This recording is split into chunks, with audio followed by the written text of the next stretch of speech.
الحمد لله نحمده ونستعينه ونستغفره ونؤمن به ونتوكل عليه ونعوذ بالله من شرور أنفسنا ومن سيئات أعمالنا من يهده الله فلا مضل له ومن يضلله فلا هادي له ونشهد أن لا إله إلا الله وحده لا شريك له وأشهد أن سيدنا ومولانا محمدا عبده ورسوله الذي أرسله بالحق بشيرا ونذيرا وداعيا إلى الله بإذنه وسراجا وقمرا منيرا فقد قال الله تعالى في كلامه المجيد والفرقانه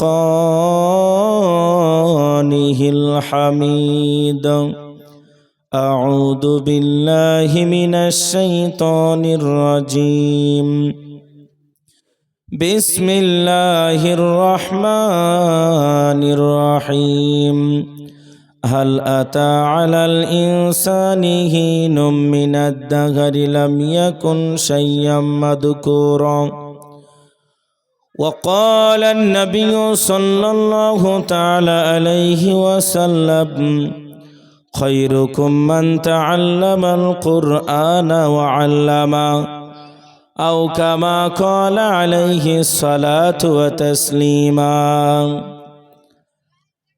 একলা জীবন একলা মরণ একলা চলতে কিসের ভয় একলা জীবন একলা মরণ একলা চলতে কিসের ভয় এ দুনিয়ার মানুষ গুলি কেউ তো কারো নয় গো এ দুনিয়ার মানুষ গুলি কেউ তো কারো নয় একলা জীবন একলা মরণ একলা চলতে কিসের ভয় এ দুনিয়ার মানুষ গুলি কেউ তো কারো নয় স্বার্থ ছাড়া কেউ চলে না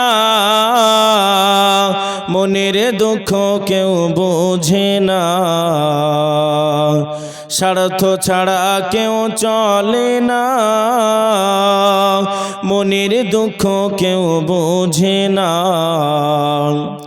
পরের দুঃখ দেখলে আবার করে দুঃখের অভিনয় ঠিক কিনা জোরে বলেন ঠিক না পরের দুঃখ দেখলে আবার করে দুঃখের অভিনয় এই দুনিয়ার মানুষগুলি কেউ তো কারো নয় গো এই দুনিয়ার মানুষগুলি কেউ তো কারো নয় একলা জীবন একলা মরণ একলা চলতে কিসের ভয় এ দুনিয়ার মানুষগুলি কেউ তো কারো নয় প্রাণ পাখি বলি ওরে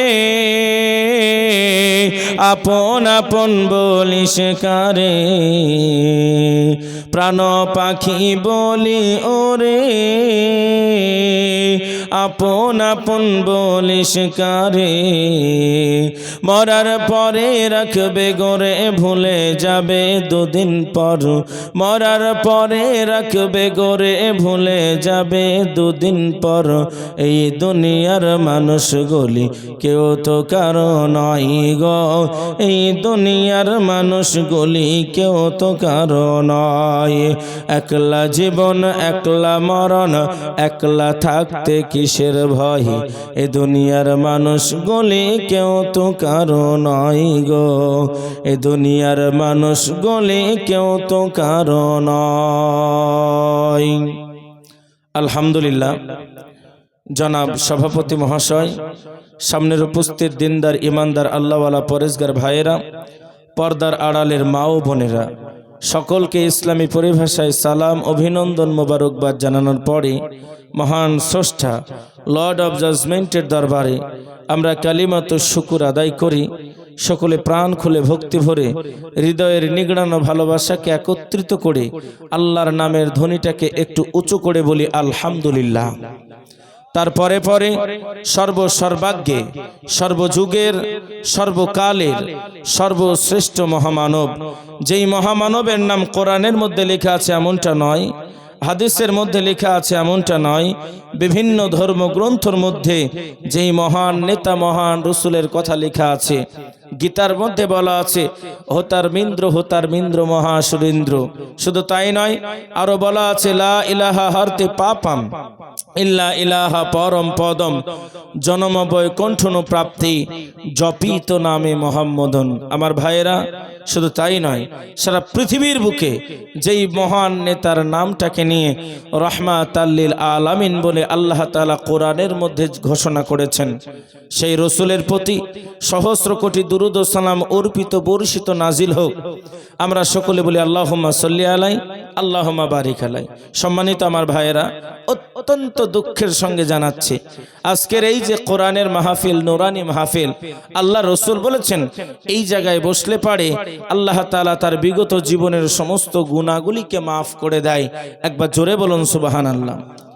এই যে শেখপাড়া দারুল উলুম মাদ্রাসা প্রাঙ্গণ, অনেক পুরাতন মাদ্রাসা, প্রায় 1996 সালে আমি দেখলাম মাদ্রাসাটি। 1996 আপনাদের সম্মানীয় হাফেজ সাহেব অত্যন্ত একজন বুজুর্গ মানুষ, তার মাধ্যম দিয়ে মাদ্রাসাটাকে আপনারা কায়েম করেছেন। এই জায়গাতে আজকে যদি কোনো নায়ক গায়ক নায়িকা গায়িকা সিনেমা থিয়েটার আবৃত্তির লোক আসতো, তাহলে শেখপাড়ার মানুষের ঢল এমন নামতো এই প্যান্ডেলের 3 ডবল প্যান্ডেল লাগতো। ঠিক বললাম না ভুল বললাম? অথচ আল্লাহর নবী বলেছেন যেখানে কোরআনের আলোচনা হয়, যেখানে হাদিস পাকের আলোচনা হয়, ওই জায়গায় আল্লাহর অগণিত ফারিস্তা উপস্থিত থেকে যায়। তারপরেও আজকের হতভাগা মুসলমানেরা আমরা সেই জায়গাতে যেতে পারলাম না, সেই নবীর মহাব্বত আমাদের অন্তরে বসাতে পারলাম না। এর থেকে হতভাগা পৃথিবীর বুকে আর কিছুই হতে পারে না। আজকে যদি সারা পৃথিবীর বুকে আপনি তাকিয়ে দেখেন, সারা পৃথিবীর মানচিত্রে মুসলিম মানে জঙ্গিবাদী, মুসলিম মানে সন্ত্রাসবাদী, মুসলমানদের মধ্যে আদর্শ নাই, মুসলমানদের মধ্যে ভব্যতা নাই, মুসলমানরা ন্যায় হতে পারে না, নিষ্ঠা হতে পারে না। আজকে সারা পৃথিবীর বুকে মুসলমানকে কোণ ঠাসা করার জন্য বেঈমানরা কিন্তু উঠে পড়ে লেগেছে। আমি ঠিক বললাম না ভুল বললাম? অথচ আজকে সেই মুসলমান কোরআনের জ্ঞান থেকে কোষ কোষ দূরে। আমার ভাইয়েরা, মানুষ যেহেতু খুবই সংকীর্ণ, আমি ভূমিকার দিকে যাব না, ডাইরেক্ট আলোচনার দিকে যেতে চাই। এই তো কিছুদিন পূর্বে আমার মাহফিল ছিল বাংলাদেশের রংপুর জেলা। এত মানুষের সমাগম, আমি একটা নয় দুটা নয়, বাংলাদেশের 32টা জেলা আল্লাহ সফর করিয়েছে। জানুয়ারিতে আরো কিছু প্রোগ্রাম আছে। আমার ভাই, যেটা বলতে যাচ্ছিলাম, আজকে সারা পৃথিবীর বুকে কোরআনকে নিয়ে ব্যঙ্গাত্ব করতে করতে বেঈমানরা তারা দাবি করছে কোরআন কখনোই সভ্যতার কিতাব হতে পারে না। অথচ কোরআন জানিয়ে দেয় Islam never support of terrorism, Islam complete course of life. হে পৃথিবীর মুসলমান, তোমরা শুনে নাও, ইসলাম কখনোই সন্ত্রাসবাদীকে সমর্থন করে না। ইসলাম হলো একটি পূর্ণাঙ্গ জীবন ব্যবস্থার নাম। একবার জোরে বলুন সুবহানাল্লাহ। আমার ভাইয়েরা, শুনলে অবাক হয়ে যাবেন, আমেরিকার বুকে পবিত্র ধর্মগ্রন্থ কোরআনটাকে দাও দাও দাও দাও দাও দাও করে আগুন লাগিয়ে জ্বালিয়ে দেওয়া হলো। দাও দাও দাও দাও করে আগুন লাগিয়ে জ্বালিয়ে দেওয়া হলো এবং বলা হলো কোরআন কখনোই সভ্যতার কিতাব হতে পারে না। ফ্রান্সের বুকে কোরআনকে নিয়ে ব্যঙ্গাত্ব করা হলো, আল্লাহর নবীকে নিয়ে ব্যঙ্গাত্ব করা হলো। এমন করে নবীজির মাথায় বোমার চাপিয়ে দিয়ে, ডালি চাপিয়ে দিয়ে বলা হলো মুহাম্মদ একজন ভালো মানুষ নয়, কিন্তু পৃথিবীর মানচিত্রে মুহাম্মদের থেকে ভালো মানুষ আর একটাও কথা নয়। এটা আমার কথা না। ভারতবর্ষের বুকে জাতির জনক যিনাকে বলা হয়, এই যে টাকার উপরে একটা মানুষের ছবি আছে, মাথায় একটাও চুল নাই। জোরে বলেন, এই মানুষটার নাম কি? কি নাম? মহাত্মা গান্ধী। জাতির জনক যিনি, তিনি বললেন আরবের বুকে, বিশ্ব ব্রহ্মাণ্ডে ধুধু মরুভূমির বুকে একজন মহান নেতা, মহান রাসূলের আবির্ভাব ঘটল, যিনি পৃথিবীর মানচিত্রে ন্যায় নিষ্ঠার পতাকা উত্তোলন করেছেন, যিনি পৃথিবীর মানচিত্রে হকের বাণীকে পৌঁছে দিয়েছেন। তিনি হলেন আহমদ, তিনি হলেন মুহাম্মদ। আওয়াজটা উঁচু করে বলি নারায়ে তাকবীর। আজকে আমরা দীপ্ত কণ্ঠে জানিয়ে দিতে চাই, আমরা মুসলমান, পৃথিবীর মানচিত্রে আমরা ন্যায় নিষ্ঠা কায়েম করার জন্য এসেছি। কাজেই মুসলমানরা সন্ত্রাসবাদী এই কথা মেনে নেওয়া যাবে না। তার কারণ মুসলমানদের ধর্মগ্রন্থ যেটা, তার নাম হলো কোরআন শরীফ। আর কোরআন জানিয়ে দেয়, দেয়ার ইজ নো মিস্টেক, যালিকাল কিতাবু লা রাইবা ফি। পৃথিবীর মানুষ তোমরা শোনো, এমন একটা মহা আসমানি গ্রন্থ নাজিল করা হলো যার মধ্যে কোনো রকমের ভুল নাই। একবার আওয়াজটা উঁচু করে বলুন সুবহানাল্লাহ। বলেন তো, পৃথিবীর কোনো মাস্টার, ডাক্তার, ইঞ্জিনিয়ার, কোনো সাহিত্যিক, কোনো লেখক, তারা কি বলতে পারবে যে আমাদের লেখা বইয়ের মধ্যে ভুল নাই? জোরে বলেন, পারবে? পারবে না। কিন্তু কোরআনের মধ্যে ভুল আছে যদি কেউ বলে, জোরে বলেন, তার ঈমান থাকবে? তার ঈমানটা থাকবে না। আজকে মুসলমানের অবস্থা বড় দূর অবস্থা বাবা। কোন দিক দিয়ে শুরু করা যায়? একজন ডাক্তারের কাছে রোগী গিয়েছে ব্যথার ওষুধ নেওয়ার জন্য। বলে, ডাক্তার সাহেব, বলে কি হলো? সারা অঙ্গে ব্যথা। বলে, তাই নাকি? তো হ্যাঁ। বলে, আর কি হয়েছে? বলে, পাতলা পায়খানা। বলে, আর কি? জ্বর, সর্দি, কাশি, এরকম করতে করতে 17টা রোগের নাম কিন্তু সে বলেছে। ডাক্তার মনে মনে চিন্তা করে, আল্লাহ রে, এর কোন রোগটা ভালো করব? যদি ব্যথা ভালো করতে যাই পাতলা পায়খানা বন্ধ হবে না, আর পাতলা পায়খানা যদি ভালো করতে যাই জ্বর ভালো হবে না, ওষুধ কোনটা দেব? আজকে মুসলিম সমাজের মধ্যে আমরা বক্তারা এসে বিভ্রান্ত হয়ে যাচ্ছি, কোন দিকে বলবো? আজকে মুসলমানরা সুদের সঙ্গে জড়িত, মুসলমানরা ঘুষের সঙ্গে জড়িত, মুসলমানরা পরচর্চা, পরকিয়ার সঙ্গে জড়িত, আজকে মুসলমানরা অন্যায়ের সঙ্গে জড়িত। মুসলমানদের মধ্যে নামাজ নাই, সত্য কথা নাই, হক কথা নাই। আজকে এরা একে অপরের মধ্যে এমন ভাবে জড়িত হয়েছে, বিভ্রান্তে পড়ে যাচ্ছে। একটা রোগ সারাতে গেলে আর একটা রোগ বেড়ে যাবে। জোরে বলুন, ঠিক বললাম না ভুল বললাম? তবে বাবা, কথাগুলা গুটিয়ে গুটিয়ে হবে। আপনাদেরকে একটা প্রশ্ন করতে চাই, আল্লাহর নবীর শত্রু সেই জামানায় ছিল কি ছিল না? তাড়াতাড়ি বলেন। প্রচুর শত্রু ছিল। আবু জেহেল মারা গেছে, কিন্তু আবু জেহেলের উত্তরসূরি দুনিয়াতে আছে না নাই? এখনো বেঈমানরা চাইছে কোরআনকে মিটিয়ে দেব। আপনার যে মাদ্রাসা, শেখপাড়া মাদ্রাসা, আমার অন্তরটা ভরে গেল যে দুইজন কোরআনের হাফেজ একই গ্রামের মধ্যে থেকে, এই যে একটা ছোট্ট মাদ্রাসার মধ্যে দিয়ে আপনারা দুইজন কোরআনের হাফেজ, কোরআনের বুলবুলের মাথায় পাগড়ি দিয়েছেন। আল্লাহ তাআলা অবশ্যই এর বদৌলত আপনাদেরকে দেবেন। কিয়ামতের মহাময়দানে হাফেজে কোরআনকে মোহাব্বত করার কারণে আল্লাহ তাআলা আপনার জন্য নাজাতের জারিয়া করে দিতে পারে। জোরে বলেন, পারে কি পারে না? আল্লাহর নবী সাল্লাল্লাহু আলাইহি ওয়াসাল্লাম কোরআনের বাণীখানা মানুষের কাছে পৌঁছে দিতে গেলেন। বেঈমান আবু জেহেলের দলেরা, উতবার দলেরা, সাইবার দলেরা আল্লাহর নবী সাল্লাল্লাহু আলাইহি ওয়াসাল্লামের উপরে বিভিন্ন রকমের চক্রান্ত করতে শুরু করলো। ওই আবু জেহেলের দলেরা মনে মনে ভাবতে লাগলো, মুহাম্মদকে যদি পৃথিবীর জমিন থেকে না নষ্ট করে দেওয়া হয়, আমরা আবু জেহেলের দল, আমাদের মান সম্মান ইজ্জত থাকবে না। কাজেই কি করতে হবে? মুহাম্মদকে পৃথিবীর জমিন থেকে সর্বআগে শেষ করে দিতে হবে। আব্বা জানেরা, সোনার চাঁদ ভাইয়েরা, আজকে পৃথিবীর মানচিত্রে যদি আপনি তাকিয়ে দেখেন, বেঈমানরা মনে মনে চক্রান্ত করতে লাগলো, মুহাম্মদের কোরআনটাকে কেমন করে বন্ধ করা যায়, কেমন করে মাদ্রাসাগুলোকে বন্ধ করা যায়, কেমন করে কোরআনের হাফেজগুলোকে বন্ধ করা যায়, কেমন করে মসজিদগুলোতে তালা দিয়ে দেওয়া হয়।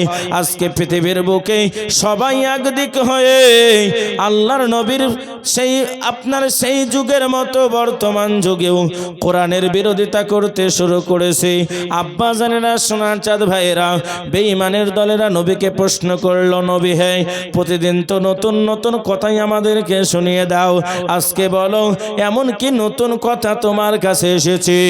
আল্লাহর নবী জানিয়ে দিয়ে বলে, শুনে নাও, আমার আল্লাহ পাক আল্লাহ তাআলা জিবরিল আমিনের মাধ্যম দিয়ে জানিয়েছেন, ক্বালু লা ইলাহা ইল্লাল্লাহ ফাহুয়া তুফলিহুন, তোমরা কলেমা পড়ে নাও, কামিয়াবি হয়ে যাবে, তোমরা পরিত্রাণ হয়ে যাবে। সোনার মানিকেরা, বেঈমানরা মনে মনে চক্রান্ত করতে শুরু করলো, মুহাম্মদের কোরআনটা সর্বপ্রথম নষ্ট করতে হবে। জোরে বলা যায় না একবার সুবহানাল্লাহ? জোরে বলি নারায়ে তাকবীর। বলে মুহাম্মদের কোরআন শুনতে যাওয়া যাবে না। বর্তমান পৃথিবীর দিকে যদি আপনি তাকিয়ে দেখেন, ভাইরাল একটা টপিক চলছে। এই তো কলকাতার জমিনে কিছুদিন আগে একটা নয় দুটা নয় 5 লক্ষ কণ্ঠে গীতা পাঠ হলো। খবর আপনারা প্রত্যেকে জানেন। ঠিক বললাম না ভুল বললাম? আমার ভাইরা, পৃথিবীর মানচিত্রে কম্পিটিশন করা হলো। কোরআন পড়া হবে, গীতা পড়া হবে, বাইবেল পড়া হবে, জিন্দাবাস্তা পড়া হবে, রামায়ণ পড়া হবে। এমন করে পড়তে পড়তে পৃথিবীর বুকে একটা কম্পিটিশন করা হলো। বাস্তব কথা আপনাকে বলছি, কোনো গল্প শোনাচ্ছি না। কোরআনুল কারীমের তেলাওয়াত করবে যিনি, বিশ্ববিখ্যাত হাফেজ আবুল বাসিত তিনি। জোরে বলা যায় না একবার সুবহানাল্লাহ? 20 মিনিট টাইম দেওয়া হলো। এ পড়তে শুরু করলো গীতা, পড়তে শুরু করলো বাইবেল, পড়তে শুরু করলো জিন্দাবাস্তা, পড়তে শুরু করলো আপনার রামায়ণ। এমন করে পড়তে পড়তে সব গ্রন্থগুলা পড়ে 20 মিনিটের আগে একটা অ্যালার্ম বাজিয়ে দেয়। 20 মিনিট শেষ হয়ে গিয়েছে, আপন আপন জায়গায় বসে যায়। ওরে সোনার মানিকেরা, আল্লাহ বলে, পৃথিবীর মানুষ তোরা শুনে নে, আমি আল্লাহ কোরআনকে নাজিল করলাম। ওয়ানুনাজ্জিলু মিনাল কুরআনি মা হুয়া শিফাউ ওয়া রাহমাতুল লিল মুমিনিন। এই পৃথিবীর মানুষেরা তোমরা শুনে নাও, আমি আল্লাহ কোরআনকে নাজিল করলাম মুমিনের জন্য শিফা হিসাবে। পবিত্র ধর্মগ্রন্থটা আবুল বাসিত পড়তে শুরু করে। পড়তে পড়তে বাবা 5 মিনিট হয়ে যায়, 10 মিনিট হয়ে যায়, 20 মিনিট হয়ে যায়, অ্যালার্ম কিন্তু বাজে না। জোরে বলা যায় না সুবহানাল্লাহ? জোরে বলে নারায়ে তাকবীর।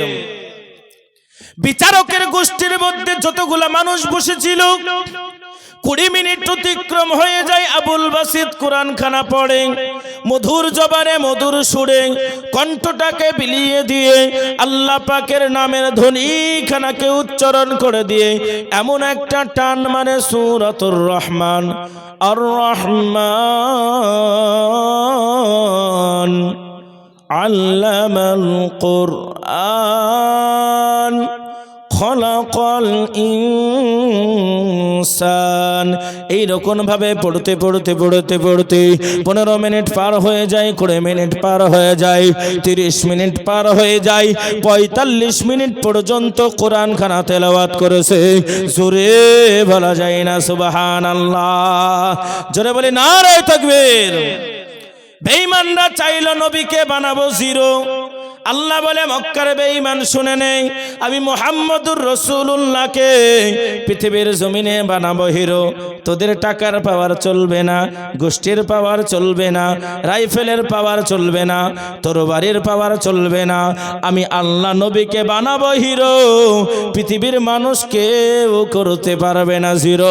জোরে বলুন, কথা ঠিক বললাম না বেঠিক? প্রত্যেকে আমরা নবীকে ভালোবাসি কি বাসি না? জোরে বলেন, হাতটা উঁচু করে দেখান, একটু একটু দেখান বাবা, একবার তাকবীর দেন তো, নারায়ে তাকবীর। এমত অবস্থাতে যখন নবীর কোরআন খানা তেলাওয়াত হয়ে যায়, বেঈমানদের বিছানায় ঘুম আসে না। আবু জেহেল মনে মনে ভাবে, আল্লাহর নবীর কণ্ঠ খানা কত সুন্দর। এইবার আপনাকে ছোট্ট একটা হাদিস খানা শোনাই। বর্তমান সময়ের আমার মুসলমান সমাজের ছেলেরা, সোনার চাঁদেরা, তাদেরকে অন্তর দিয়ে ভালোবাসি। রাজা রামমোহন রায়কে আমরা ভালোবাসি। এই বর্তমান সময়ের ছেলেরা ইতিহাসের মধ্যে পড়ে রাজা রামমোহন রায় বিধবা প্রথা চালু করেছে। এ বাবা, আমি বিভিন্ন ধর্মের একজন ছাত্র, অনেক পুস্তকাদি আমাদেরকে পড়তে হয়, জাতামাতা গল্পের কথাই আপনাকে শোনাচ্ছি না, ইউটিউব ফেসবুকের মধ্যে আলোচনাগুলো আপনারা পাবেন। আমি আপনাকে যেটা বলতে যাচ্ছিলাম, আজকে বর্তমান সময়ের ছেলেরা পড়ে রাজা রামমোহন রায় বিধবা প্রথা চালু করেছে। আমি আপনাদেরকে চ্যালেঞ্জ দিয়ে বলে যেতে চাই, চ্যালেঞ্জ চ্যালেঞ্জ চ্যালেঞ্জ ছুড়ে দিলাম। পৃথিবীর মানচিত্রে চ্যালেঞ্জ অ্যাকসেপ্ট করার মতন লোক থাকলে দেখাও। আজ থেকে 1400 বছর পড়বে, গোলাপের পাপড়ির মতন যার চেহারা।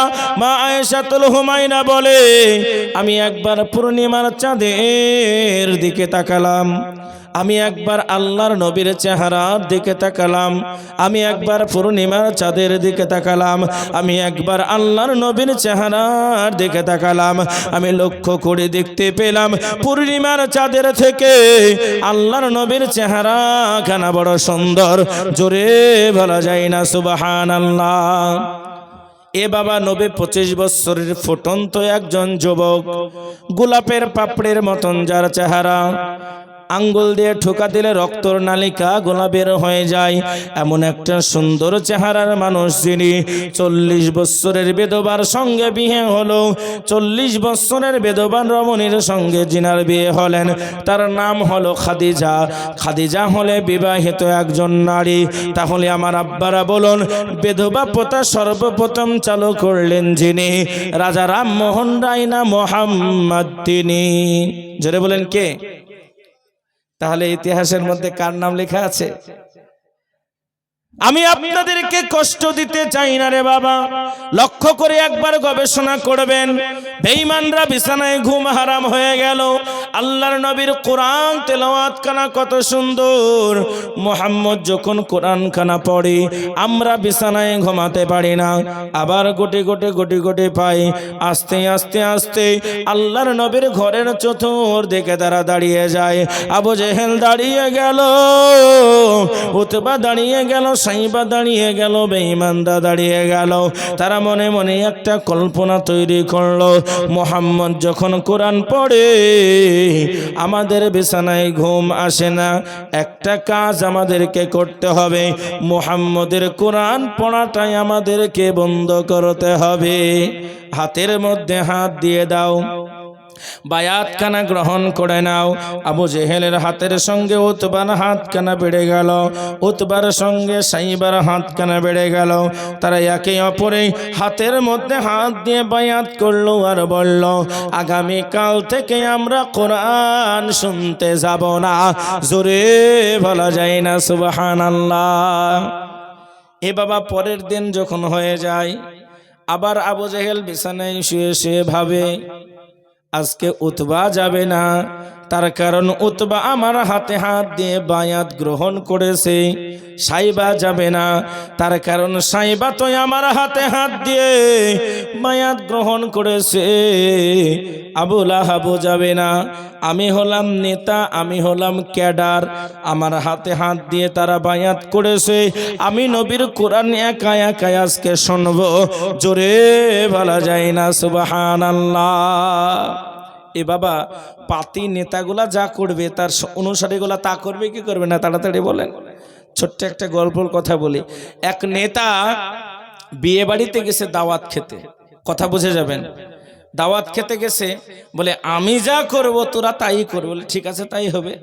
নেতা যেমন ভাবে বসেছে ওরাও তেমন ভাবে বসছে।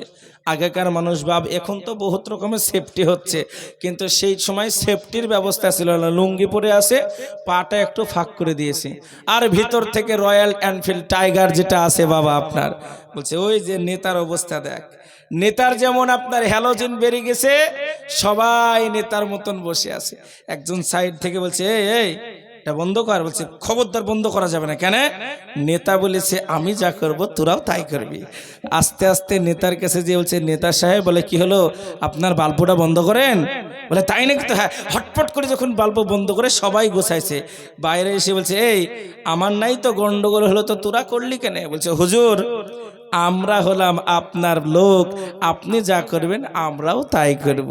আমার ভাইয়েরা, নেতা মনে মনে ভাবছে আবু জেহেল আমার হাতে হাত দিয়ে বায়াত করেছে, মানে কেউ যাবে না, আজকে আমি নবীর কোরআন শুনবো। একবার জোরে বলুন সুবহানাল্লাহ। সোনার মানিকেরা, তরুণ যুবক নওজওয়ানের আব্বা জানেরা, এ শেখপাড়ার মুসলমানেরা, আমি মুখলেসুর রহমান আপনাদেরকে জানিয়ে দিতে চাই, পরের দিন যখন সময়খানা হয়ে গেল, আবু জেহেল মনে মনে ভাবে একটা মানুষও কোরআন শুনতে যাবে না, আজকে আমি নবীর কাছে যাব, সারা রাত্রি কোরআন শুনবো, নবীর কোরআন পড়া শুনে আমার অন্তরখানা ঠান্ডা করে নেব। এই আমার আব্বা জানেরা, সোনার চাঁদ ভাইয়েরা, 2 নাম্বার হয়ে গেল। 3 দিনের বেলাতে মনে মনে একটা চক্রান্ত করল, মুহাম্মদকে দুনিয়ার জমিন থেকে শেষ করে দেব, না হলে তো মুহাম্মদের কোরআনটা বন্ধ হবে না। এইবার তারা কি করলো, আল্লাহর নবীকে অপমান অপদস্থ করার জন্য রে বাবা একটা বড় ধরনের চক্রান্ত করলো। তারা বলে দিল আজকে নবীকে একটা চ্যালেঞ্জ করব, যদি মুহাম্মদ চ্যালেঞ্জ কানা অ্যাকসেপ্ট করে নাই, তার গ্রন্থখানা ভুল সাজেস্ট হয়ে যাবে। আল্লাহর নবীর কাছে গিয়ে বলে, এ মুহাম্মদ, আজকে তোমার গ্রন্থর সঙ্গে আমাদের চ্যালেঞ্জ হবে। বলে অ্যাকসেপ্ট, ওয়েলকাম, তাড়াতাড়ি চলে আসো। বলে তোমার গ্রন্থ যদি সত্যি হয় তাহলে তুমি বলে দাও আজকে পৃথিবীর জমিনে আমরা কেমন মানুষ। তাদেরকে বলে দেওয়া হলো, যারা আল্লাহর পথে চলে, যারা আল্লাহর পথে বলে, পৃথিবীর জমিনে এরাও হলো 1 নম্বরের মুমিন, কাজেই বাকিগুলা মুমিনের মধ্যে পড়ে না। আর তোমাদের যদি এতই সাহস থাকে, ওয়া ইন কুনতুম ফি রাইবিম মিম্মা নাযালনা, আল্লাহ রাব্বুল আলামিন যে কোরআন কেন অবতরণ করেছে, নাজিল করেছে, যদি তোমাদের সাহস থাকে কোরআনের মতন একটা ছোট্ট আয়াতে কারিমা তোমরা তৈরি করে দেখাও, আমি মুহাম্মদ তোমাদের কথা কানাকে মেনে নেব। এ সোনার মানিকেরা, বেঈমানরা মনে মনে ভাবতে লাগলো, মুহাম্মদের চ্যালেঞ্জটা যদি আমরা গ্রহণ করে নিই, নিশ্চয়ই মুহাম্মদ অপদস্থ হয়ে যাবে, অপমানিত হয়ে যাবে। চ্যালেঞ্জ অ্যাকসেপ্ট করে নেওয়া হলো। সারা মক্কার জমিনে ঢেড়া পিটিয়ে দেওয়া হলো, আর বলে দেওয়া হলো কোরআনের মতন আর একটা আয়াতের নিশানা তৈরি করবে যে তাকে পৃথিবীর বুকে সব থেকে পুরস্কারে পুরস্কৃত করা হবে। রাত যায় রাত আসে, দিন যায় দিন আসে, সমস্ত সাহিত্যিকগুলো এক জায়গায় বসে গেল, সমস্ত কবিগুলো এক জায়গায় বসে গেল। সেই সময় শাইর বলা হতো, কবিতা বলা হতো, উচ্চ মর্যাদা সম্পূর্ণ ব্যক্তিগুলো এক জায়গায় বসলো, একটা কোর কমিটি বসানো হলো। মুহাম্মদের কোরআনের পাশাপাশি আর একটা আয়াত নাজিল করতে হবে। আল্লাহর নবী কাবার গিলাফে লিখে দিলেন, ইন্না আ'তাইনাকাল কাউসার। এই পৃথিবীর মানুষ তোমরা শোনো, যদি তোমাদের সাহস থাকে এই কাবার গিলাফে লেখা অংশখানার পরের অংশটা তোমরা লিখে দাও। ওগো আমার আব্বা জানেরা, এমত অবস্থাতে ওই বেঈমানের দলেরা যখন আপনার দিন যায় দিন আসে, রাত যায় রাত আসে, সারা রাত্রি অতিক্রম হয়ে যায়, সামান্য একটা লেখার টুকরা কাবার গিলাফে ওই আয়াতের পাশে লাগিয়ে দেয়। জোরে বলা যায় না সুবহানাল্লাহ? একটু আওয়াজটা উঁচু করে বলেন, আর একটু জোরে। জোর হলো না। এই সোনার মানিকেরা, গভীর মনোযোগ দিয়ে শ্রবণ করবেন। আয়াতে কারিমার পাশে লিখে দেওয়া হলো, এটা কোনো মানব জাতির রচিত কিতাব নয়, এটা কারো কিতাব হতে পারে না। বিলাই সাহাদা কালামি বাশার, এটা কোনো মানুষের রচিত কিতাব নয়, এটা হলো মহান সত্তা আল্লাহর আসমানি কিতাব। জোরে বলা যায় না সুবহানাল্লাহ? বেঈমানের দলেরা যখন কাবার গিলাফটা দেখে, আবু জেহেল মাথা নত করে চলে আসে। মক্কার মানুষেরা বলে, আবু জাহাল, তুমি তো বড় নেতা, তোমার অনুসরণ আমরা করে চলি, বলো বলো কাবার গিলাফের পাশে কি জিনিস লেখা আছে? আবু জেহেল বলে, যা যে পড়গা, আমি বলতে পারবো না। তারা আস্তে আস্তে আস্তে আস্তে রওনা হয়ে গেল। লক্ষ্য করে দেখতে পেলেন আল্লাহর নবীর কোরআনুল কারীমের নিচের যে আয়াতখানা লেখা আছে, হে পৃথিবীর মানুষ শুনে নাও, এটা কোনো মানব জাতির রচিত কিতাব নয়, এটা হলো মহান আল্লাহ তাআলার আসমানি কিতাব। জোরে বলা যায় না আলহামদুলিল্লাহ। কলিজার টুকরায় আমার আব্বা জানেরা, যখন বেঈমানরা এখানেও ব্যর্থ হয়ে গেল, এইবারে আপনাকে এখানে কমা দিয়ে একটু আগিয়ে যাব। আল্লাহর নবী সাল্লাল্লাহু আলাইহি ওয়াসাল্লাম সাহাবাদেরকে ডেকে বললেন, ওগো নবীজির সাহাবা, তোমরা শুনে নাও, পৃথিবীর জমিনে যারা মুমিন হবে, ঈমানদার হবে, আল্লাহওয়ালা হবে, এদের জন্য দুনিয়ার বুকে চারখানা পরীক্ষা হবে। আল্লাহর নবীর সাহাবারা বললেন, হুজুর গো, এমন কি চারখানা পরীক্ষা হবে? আল্লাহর নবী বললেন, ঈমানদারদের জন্য বড় সহজ আকারে চারটা পরীক্ষা হবে। নবীর সাহাবারা চাতক পাখির মতো দুইটা চোখের পানি এখানে ছেড়ে দিয়ে কান্না করে। আল্লাহর নবীর সাহাবার কান্নাটা দেখে নবী আমার ডাক দিয়ে বলে, নবীর সাহাবা, কান্না করো কেন? কান্না করো কেন? কেন এবার তোমাদের দুই চোখে পানি? আল্লাহর নবীর সাহাবারা বলে, হুজুর গো, আমরা দিনের জন্য জান দিলাম, মাল দিলাম, আমরা আমাদের জীবনটা উৎসর্গ করে দিলাম। ইয়া রাসূলুল্লাহ, আমরা কি পরিপূর্ণ মুমিন হতে পারি নাই? আল্লাহর নবী জানিয়ে দিয়ে বলে, ও নবীর সাহাবা, তোমরা শোনো, আমার আল্লাহ কোরআনের মধ্যে জানিয়ে দিয়েছে, ইয়া আইয়ুহাল্লাযীনা আমানু, ও আমার ঈমানদার বিশ্বাসী বান্দা বান্দিরা, হাক্কা তুকাতিহি, তোমরা ভয় করো, আমি আল্লাহ আমাকে ভয় করার মতো ভয় করো। ওয়ালা তামুতুন্না, বান্দা খবরদার, খবরদার, অতক্ষণ পর্যন্ত মৃত্যু বরণ করো না, অতক্ষণ পর্যন্ত তোমরা মরো না, ইল্লা ওয়া আনতুম মুসলিমুন, যতক্ষণ না পর্যন্ত তোমরা আত্মসমর্পণকারী মুসলমান না হতে পারবে। জোরে বলা যায় না সুবহানাল্লাহ? জোরে বলে নারায়ে তাকবীর।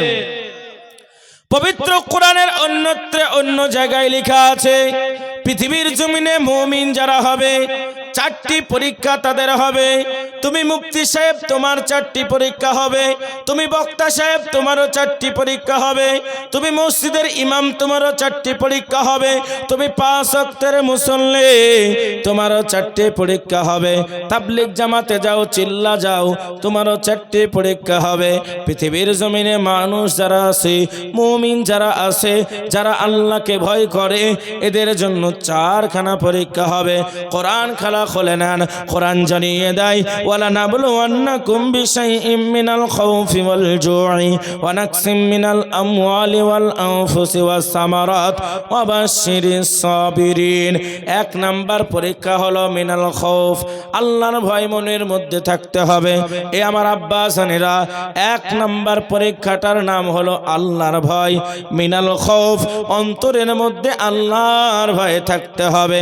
আজকে আমরা বর্তমান সময়ের মুসলমান, আমরা আল্লাহকে কেমন ভয় করি, নাকি সরকারকে ভয় করি? ঠিক বললাম না ভুল বললাম? SIR, ঘুম হারাম। কেনে 2000 সালের তালিকায় আমার নাম আছে না নাই? দাদুও ব্যস্ত, বাপও ব্যস্ত, ছেলেও ব্যস্ত। কি হলো রে? তালিকা দেখো। 2000 সালের তালিকায় যদি নাম না থাকে, এই তো আপনাদের পাশেই চলে গেল কাহারপাড়া, নাকি? কাহারপাড়ার পরেটা হলো রাজশাহী। রাজশাহীর জমিনে গত বছর 4টে প্রোগ্রাম করেছে, একবারে পাশাপাশি লাগোয়া এলাকা, টান মেরে পাঠাবে বাংলাদেশে। কেন? SIR তালিকায় নাম নাই। ঘুম হারাম। আমার মানিকেরা, গভীর মনোযোগ দিয়ে আপনি শুনবেন। আজকে টেলিকমের দোকানে আপনার লাইন দেখলে অবাক হয়ে যাবে। আধার কার্ড সংশোধন করতে হবে। 90 বছরের দাদু 2-1 বছর পরে পুতুল তুলবে, ও কিন্তু লাঠি হাতে লাইনের দাঁড়াতে। কেন? শেষ জীবনটা মনে হয় আমাকে ওই দিকে যেতে হবে। দুনিয়ার ভয়ে মানুষ ছোটে। আল্লাহ বলে, বান্দারে, আমি আল্লাহ পাক আল্লাহ তাআলা তোমাকে বানালাম, তোমাকে তৈরি করলাম। দুনিয়ার বুকে যদি তোমার আইডেন্টি কার্ডের দরকার হয়, পাসপোর্ট, ভোটার ছবি, আধার কার্ডের যদি দরকার হয়, আমি আল্লাহ পাক আল্লাহ তাআলা কবরের পরে তোমাকে 5 গেট হিসাবে তোমার আইডেন্টি কার্ডের দরকার হবে। জোরে বলা যায় না সুবহানাল্লাহ? তোমার ডান হাতে আইডেন্টি কার্ড দেওয়া হবে যদি তুমি জান্নাতে হও, আর তোমার বাম হাতে আইডেন্টি কার্ড দেওয়া হবে যদি তুমি বাংলাদেশি হও, মানে জাহান্নাম। কথা ঠিক বললাম না ভুল বললাম? আব্বা জানেরা, সোনার চাঁদ ভাইয়েরা, যেই কথাটা বলতে যাচ্ছিলাম, তাহলে 1 নাম্বার পরীক্ষা হলো আল্লাহর ভয়। আজকে আমরা মুসলমান, আল হাক্কু মুররুন, নবী আমার বলে হক কথা তিতা লাগে। দেখবেন হক কথা সমাজে বলবেন তো ওর ভাত নাই, বাজারও নাই, আর মুখে রস লাগিয়ে জমিয়ে জমিয়ে যে কথা বলবে ওর বাজার সব থেকে বেশি। ও 1 নম্বরের মুনাফিক। আপনাদের এলাকায় এরকম লোক নাই? আছে নাকি? আছে, বহু আছে। আল্লাহু আকবার। আল্লাহর যে কাটা কাটা কথা বলবে, বলে ওর কথা শোনা যাবে না। আগের মানুষ ভয় করতো মিথ্যা কথা বলতে গুনাহ হবে বলে, আর এখনকার মানুষ ভয় করে সত্য কথা বলতে বিপদে পড়ে যাব বলে। আমার মানিক রে, গভীর মনোযোগ দিয়ে কথা কানা শ্রবণ করবেন। আল্লাহ বলে বান্দা ওয়ালা তামুতুন্না, অতক্ষণ পর্যন্ত মরো না। কোরআন পড়লাম, হাদিস পড়লাম, স্টাডি করলাম, গবেষণা করতে লাগলাম। আমরা কবে মারা যাব এইটা তো আমরা বলতে পারবো না, তবে আল্লাহ কেন বললেন অতক্ষণ পর্যন্ত মরো না? সুবহানাল্লাহ বলবেন না? আশ্চর্য ব্যাপার। আপনারা কবে মারা যাবেন কেউ বলতে পারবে? কেউ পারবে? দাদু পারবে? কেউ পারবে না। তাহলে আল্লাহ কেন বললে মরো না? এর পেছনে তো কারণ আছে। কোরআনটা খুলে নেন, কোরআন জানিয়ে দেয় কেন তুমি মরবে না। না মরার কারণ কি? এর কারণ কানা হলো ওয়াবুদু রাব্বাকা, অতক্ষণ পর্যন্ত তুমি তোমার রবের ইবাদত করো যতক্ষণ না পর্যন্ত তোমার মরণ হয়ে যায়। তার মানে হলো ঈমানবিহীন তুমি মরো না, ঈমান রক্ষা করার চেষ্টা করো। সোনার মানিকেরা, তরুণ যুবক নওজওয়ানেরা, বিশ্বনবী সাল্লাল্লাহু আলাইহি ওয়াসাল্লাম যখন আসরা উর্দু গমন করলেন, লক্ষ্য করে দেখতে পেলেন ওই যে মিশরের জমিন থেকে মিশকে আম্বারের মতন একটা সেন্ট বের হয়ে যায়। আল্লাহর নবী চিন্তা করলেন সেন্টটা কিসের সেন্ট? তেনাকে জানানো হলো আল্লাহর ভয়ে পাগল ছিলেন যিনি, মুসা নবী পয়গম্বরের জামানার একটা ঘটনা। মুসা নবী বড় আপনার সাহসী নবী ছিলেন, বড় রাগান্বিত নবী ছিলেন। আপনারা প্রত্যেকে ঘটনা জানেন, ঘটনার দিকে আমি যাব না, তাফসীর দিয়ে আপনাদেরকে ডাইরেক্ট শোনাচ্ছি। কোরআন জানিয়ে দেয় আনা রব্বুকুমুল আলা। ফেরাউন যখন দাবি করলো মিশরের জমিনে সব থেকে আমি বড় খোদা, দাবি করেছিল, কে করেনি? আচ্ছা, ফেরাউন কথার অর্থ কি আপনারা জানেন? ফেরাউন মানে অত্যাচারী শাসক। ফেরাউন মানে কি? অত্যাচারী শাসক। তাফসীরের মধ্যে আছে ফেরাউনের নাম বিভিন্ন রকমের, কোন জায়গায় কাবত বলা আছে, কোন জায়গায় ইজনিত বলা আছে, এরকম কয়েকটা নাম আছে। তবে ফেরাউনটা ওর আসল নাম কিন্তু নয়। ফেরাউন মানে অত্যাচারী শাসক। এমন অত্যাচার করেছে, আপনারা ইতিহাসের মধ্যে পড়েছেন, ঘটনার মধ্যে পড়েছেন, জীবনের মধ্যে পড়েছেন, যে পেটের বাচ্চা পর্যন্ত নষ্ট করে দিয়েছে, গলা টিপে হত্যা করেছে। ওই মুসার ঘটনা, ওই সিন্ধুকলি নদীতে ভাসিয়ে দিল, পুরাতন ঘটনা কাহিনী, ওই দিকে আমি যাব না। আমার ভাই, অত্যাচারী শাসক বর্তমান পরিস্থিতির উপরে এই যে নবীর মেম্বার, এটা আমাদের জন্য একটা আমানত। এই জায়গায় দাঁড়িয়ে হক কথা আপনাকে বলতে হবে। ভারতবর্ষ একটা স্বাধীন ভৌমত্র, এখানে চাল ডাল তরি তরকারি আলু মরিচ পেঁয়াজ রসুন দিয়ে খিচুড়ির মতো একটা ব্যবস্থা, মানে হিন্দু মুসলিম জৈন বৌদ্ধ শিখ ইসাই খ্রিস্টান আপামর জনতা ঐক্যতা। পৃথিবীর মানচিত্রে ভারত 1 নম্বর দেশ, যেই দেশের মধ্যে সম্প্রীতির অটুট একটা বন্ধন। একবার জোরে বলুন আলহামদুলিল্লাহ। আমরা প্রত্যেকে জানি 1947-এর ইতিহাসটা আপনাদেরকে একটু শোনাই, কেন এর সঙ্গে এর মিলটা আছে। অত্যাচারী শাসকের মধ্যে যখন সংবিধানটা লেখা হলো, সংবিধানের অধ্যায় যখন লেখা হয়, মুসলমানদের মধ্যে একজন বিখ্যাত বড় নেতা ডক্টর মৌলানা আবুল কালাম আজাদ, তিনি প্রেজেন্ট। দলিত আদিবাসীদের মধ্যে ডক্টর আম্বেদকর তিনি আছেন, নেহরুজি আছেন, আরো বড় বড় এইরকম করে একটা 400টা লোককে বাছাই করার পরে 20 থেকে 25 জনের একটা কমিটি গঠন করা হলো, সংবিধান লেখা হলো। সংবিধানের রাইটে বলা হলো কি? ভারতবর্ষের বুকে নিজ নিজ ধর্ম পালন করবে অনুমতি দেওয়া হলো। বলুন একবার সুবহানাল্লাহ। স্বাধীন ভৌমত্র, এখানে তুমি গীতা পাঠ করতে পারো, কোরআন পড়তে পারো, বাইবেল পড়তে পারো, তোমার অধিকার দেওয়া হলো। এই দেশটা স্বাধীন ভৌমত্র। আমার ভাই, কিছু আয়াত, কোরআনের কিছু আয়াত যেটা সংবিধানের সঙ্গে মিলে না, ভারতবর্ষের জমিনে লাগু হবে না। তার মধ্যে একটা আয়াত কি? ফৌজদারি নিয়ম। মুসলমানদের আইনকে যদি কেউ চুরি করে হাত কেটে দাও, এটা কোরআনের সংবিধান। যদি কেউ জিনা করে তাকে গেড়ে দাও, পুঁতে দাও, বেত্রাঘাত করো, মেরে দাও। এইরকম কিছু আয়াতের উপরে, সংবিধানের উপরে ঠেলে দেওয়া হলো। এই আয়াতগুলি সংবিধানের নিয়ম অনুযায়ী চলবে, আয়াতগুলি বাস্তবে থাকবে, কিন্তু এর রূপরেখা ভারতবর্ষে লাগু হবে না। একবার বলুন আলহামদুলিল্লাহ। স্বাধীন ভৌমত্র সম্প্রীতির উপরে করা হলো। আমার ভাইরা, বলার উদ্দেশ্য যেটা, স্বাধীন ভৌমত্রের উপরে রক্তের রং লাল। তারা বলল নট ফর ডিভাইডেশন। এই দেশে আমরা জাতিগত পার্থক্য চাই না। কাজেই হিন্দু মুসলিম শিখ ইসাই ঐক্যবদ্ধ হয়ে আমরা দেশে থাকব, দেশে লড়ব, এই দেশে মরব। এই দিকে ব্রিটিশ বাহিনী ঢুকে গেছে, ইস্ট ইন্ডিয়া কোম্পানি চালু করে দিয়েছে। একদম মালধন লুণ্ঠন করে নিয়ে তারা একে একে একে একে ভারতের সমস্ত সম্পদগুলাকে কেড়ে নিচ্ছে। আমার সম্মানিত ভাইয়েরা, এইরকম অবস্থাতে ভারতবর্ষের বুকে একটা আওয়াজ উঠলো, আন্দোলন উঠলো, আজাদি চাই আমরা ভারতীয়, ভারত আমাদের দরকার। একজন বিনয় তিনি আসলেন, বাদল তিনি আসলেন, আব্দুর রহমান আসলেন, আব্দুল মজিদ আসলেন, মুসা করিম আসলেন, পাশাপাশি রামপ্রসাদ আসলেন, বমকেশ্বর আসলেন, তার পাশাপাশি আরো যারা আছে তারা আসলেন। এক জায়গায় দাঁড়ালেন এবং বললেন, রক্তের রং আমাদের লাল, ভারতবর্ষের বুকে ইংরেজকে তাড়াতে গেলে গণ আন্দোলন করতে হবে। কাজেই আমরা বসে থাকলে চলবে না। আমার ভাই, ঐক্যবদ্ধ হয়ে হিন্দু মুসলিম জৈন খ্রিস্টান শেখ ইসাই হাতের মধ্যে হাত দিয়ে 200 বছরের ব্রিটিশদের রাজত্বকে পৃথিবীর জমিন থেকে উৎখাত করে ভারতবর্ষের জমিনে ভারতবর্ষের মুসলিম, ভারতবর্ষের খ্রিস্টান, ভারতবর্ষের হিন্দু, ভারতবর্ষের জৈন, ভারতবর্ষের বুদ্ধ আভামর জনতা, তারা বলল রক্তের রং লাল। আমি বিনয় তো কি হয়েছে, তুমি রহিম তো কি হয়েছে, তুমি আব্দুল সত্তার তো কি হয়েছে, তোমার আমার মধ্যে রক্তের কোনো পার্থক্য নাই। এই ভারতবর্ষের জমিনে যদি সুখে দেখা যায়, হিন্দু মায়ের সন্তানের রক্ত টন টন পাওয়া যাবে, মুসলিম মায়ের সন্তানের রক্তগুলি টন টন পাওয়া যাবে, খ্রিস্টান মায়ের সন্তানের রক্তগুলি টন টন পাওয়া যাবে। ভারতবর্ষের জমিনে মানুষের তাজা রক্ত দিয়ে যে স্বাধীন ভৌমত্রটাকে স্বাধীন করা হলো, আজকে সেই দেশে মুসলিম হওয়ার কারণে বলে দেওয়া হচ্ছে, তুমি মুসলমান, তোমার দাড়ি ধরে মারবো টান, চলে যাবে আফগানিস্তান।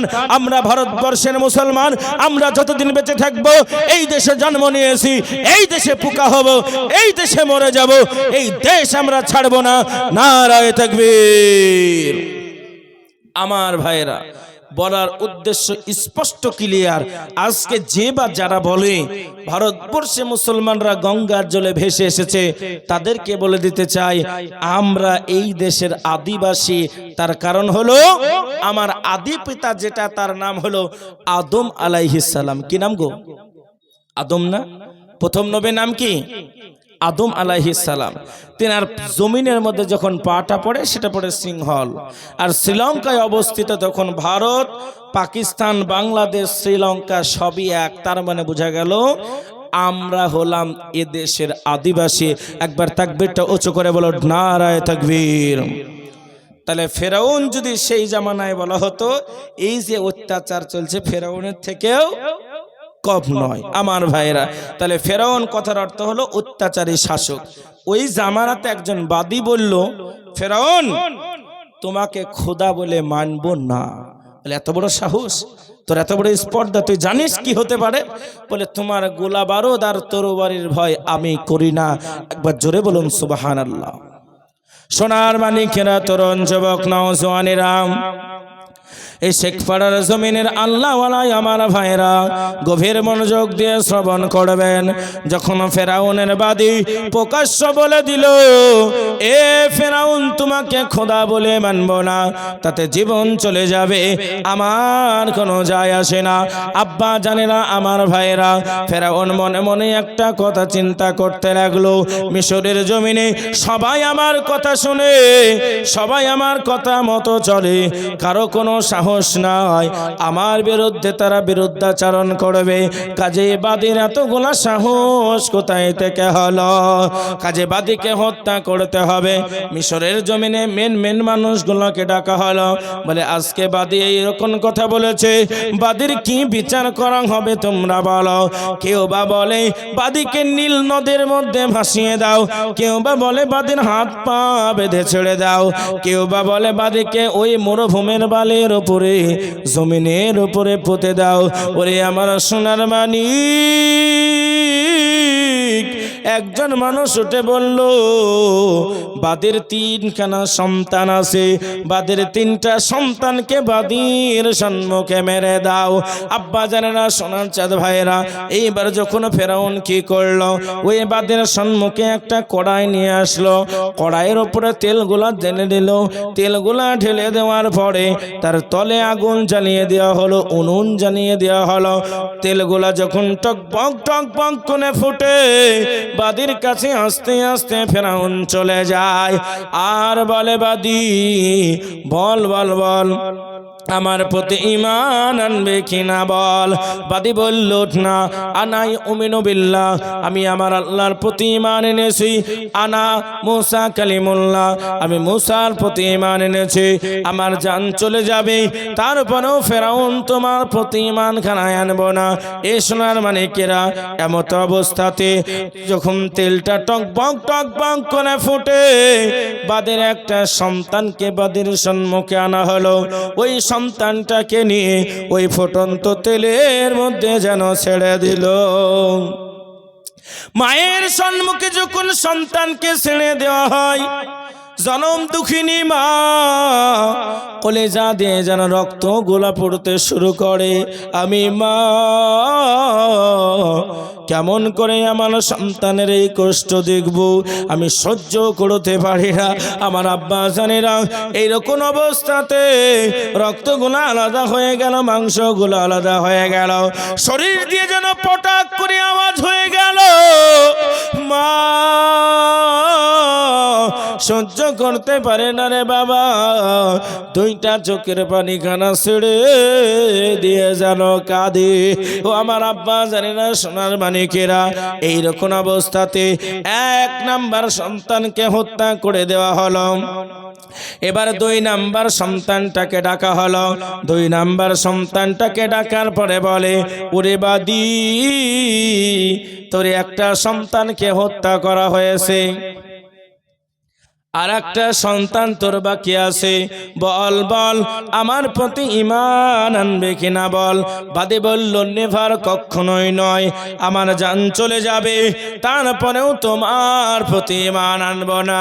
এ সোনার মানিকেরা, 2 নাম্বার সন্তানটাকেও তেলের মধ্যে ছেড়ে দেওয়া হলো।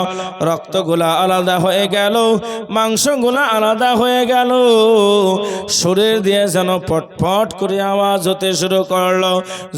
দুঃখিনী মা সহ্য করতে পারে না রে বাবা, 2টা চোখের পানি গোলা জমিনের মধ্যে গড়ে গড়ে পড়ে। চিৎকার করে আল্লাহকে বলে, আল্লাহ তুমি আমার ইজ্জতের মালিক, তুমি আমার সম্মানের মালিক, তুমি যদি আমার ঈমানটা রক্ষা করো, ওই বেঈমান আমার ঈমানটা নষ্ট করতে পারবে না। আর যদি তুমি আমার ঈমান খানাকে না বাঁচাও, পৃথিবীর জমিনে আমার ঈমান খানা কেউ বাঁচাতে পারবে না। মালিক রে, আমার ঈমানের জিম্মাদারি তোমাকে দিয়ে দিলাম। এ সোনার চাঁদ ভাইয়েরা, 2 নাম্বার সন্তান কেউ যখন ছেড়ে দেওয়া হলো, এবার 3 নাম্বার সন্তান খানা মায়ের স্তনের দুগ্ধ গোলা টেনে টেনে যেন পান করে। 3 নাম্বার সন্তানটাকে ওই বেঈমানের দলেরা মনের মধ্যে দয়া হলো না, মনের মধ্যে মায়া হলো না, এমন করে যেন টান মেরে 3 নাম্বার সন্তানটাকেও মায়ের কাছ থেকে কেড়ে নিল। জনম দুঃখিনী মা দুইটা চোখের পানি খেলা ছেড়ে দিয়ে কাঁদে। আমি মা একদিন নয়, 2 দিন নয় রে, 10 মাস 10 দিন ধরে কত কষ্ট করে আমার সন্তানকে লালিত পালিত করেছি, আমার বুকের স্তনের দুগ্ধগুলা পান করেছি। আমি মা কেমন করে আমার সন্তানের মৃত্যু কেনা সহ্য করব? আমার তো সহ্য করতে পারি না। দুইটা চোখের পানি কেনা ছেড়ে দিয়ে কাঁদি। এইরকম অবস্থাতে ফেরাউনকে ডেকে বলে, ফেরাউন, আমার ছোট্ট দুধের বাচ্চা শিশুটাকে একটিবারের জন্য তুমি ছেড়ে দাও, একটিবারের জন্য তাকে ছেড়ে দাও। ফেরাউন এবার আস্তে আস্তে এসে বলে, বাদি বল বল বল, আনা রব্বুকুমুল আলা, আমি হলাম সব থেকে বড় খোদা, আমাকে খোদা বলে মানবে কিনা বল। এইবার বাদে বলল, না, আনা ইউমিনু বিল্লাহ, আমি আমার আল্লাহর প্রতি ঈমান কানা এনেছি। ওরে বেঈমান, তোর প্রলোভনে আমি পড়ব না, আমি একটিবারের জন্য তোর কথা শুনব না। ওই আমার আব্বা হাসানেরা, সোনার চাঁদ ভাইয়েরা, গভীর মনোযোগ দিয়ে শ্রবণ করবেন। ছোট্ট একটা দুধের শিশুকে ওই বেঈমান ফেরাউন এমন করে তেলের মধ্যে যখন ছেড়ে দিল, মাংসগুলা আলাদা হয়ে গেল, রক্তগুলা আলাদা হয়ে গেল, মাথার মগজখানা পটাক করে ফেটে গেল। মা সহ্য করতে পারে না, দুইটা চোখের পানিটা ছেড়ে দিয়ে যেন কান্না করে।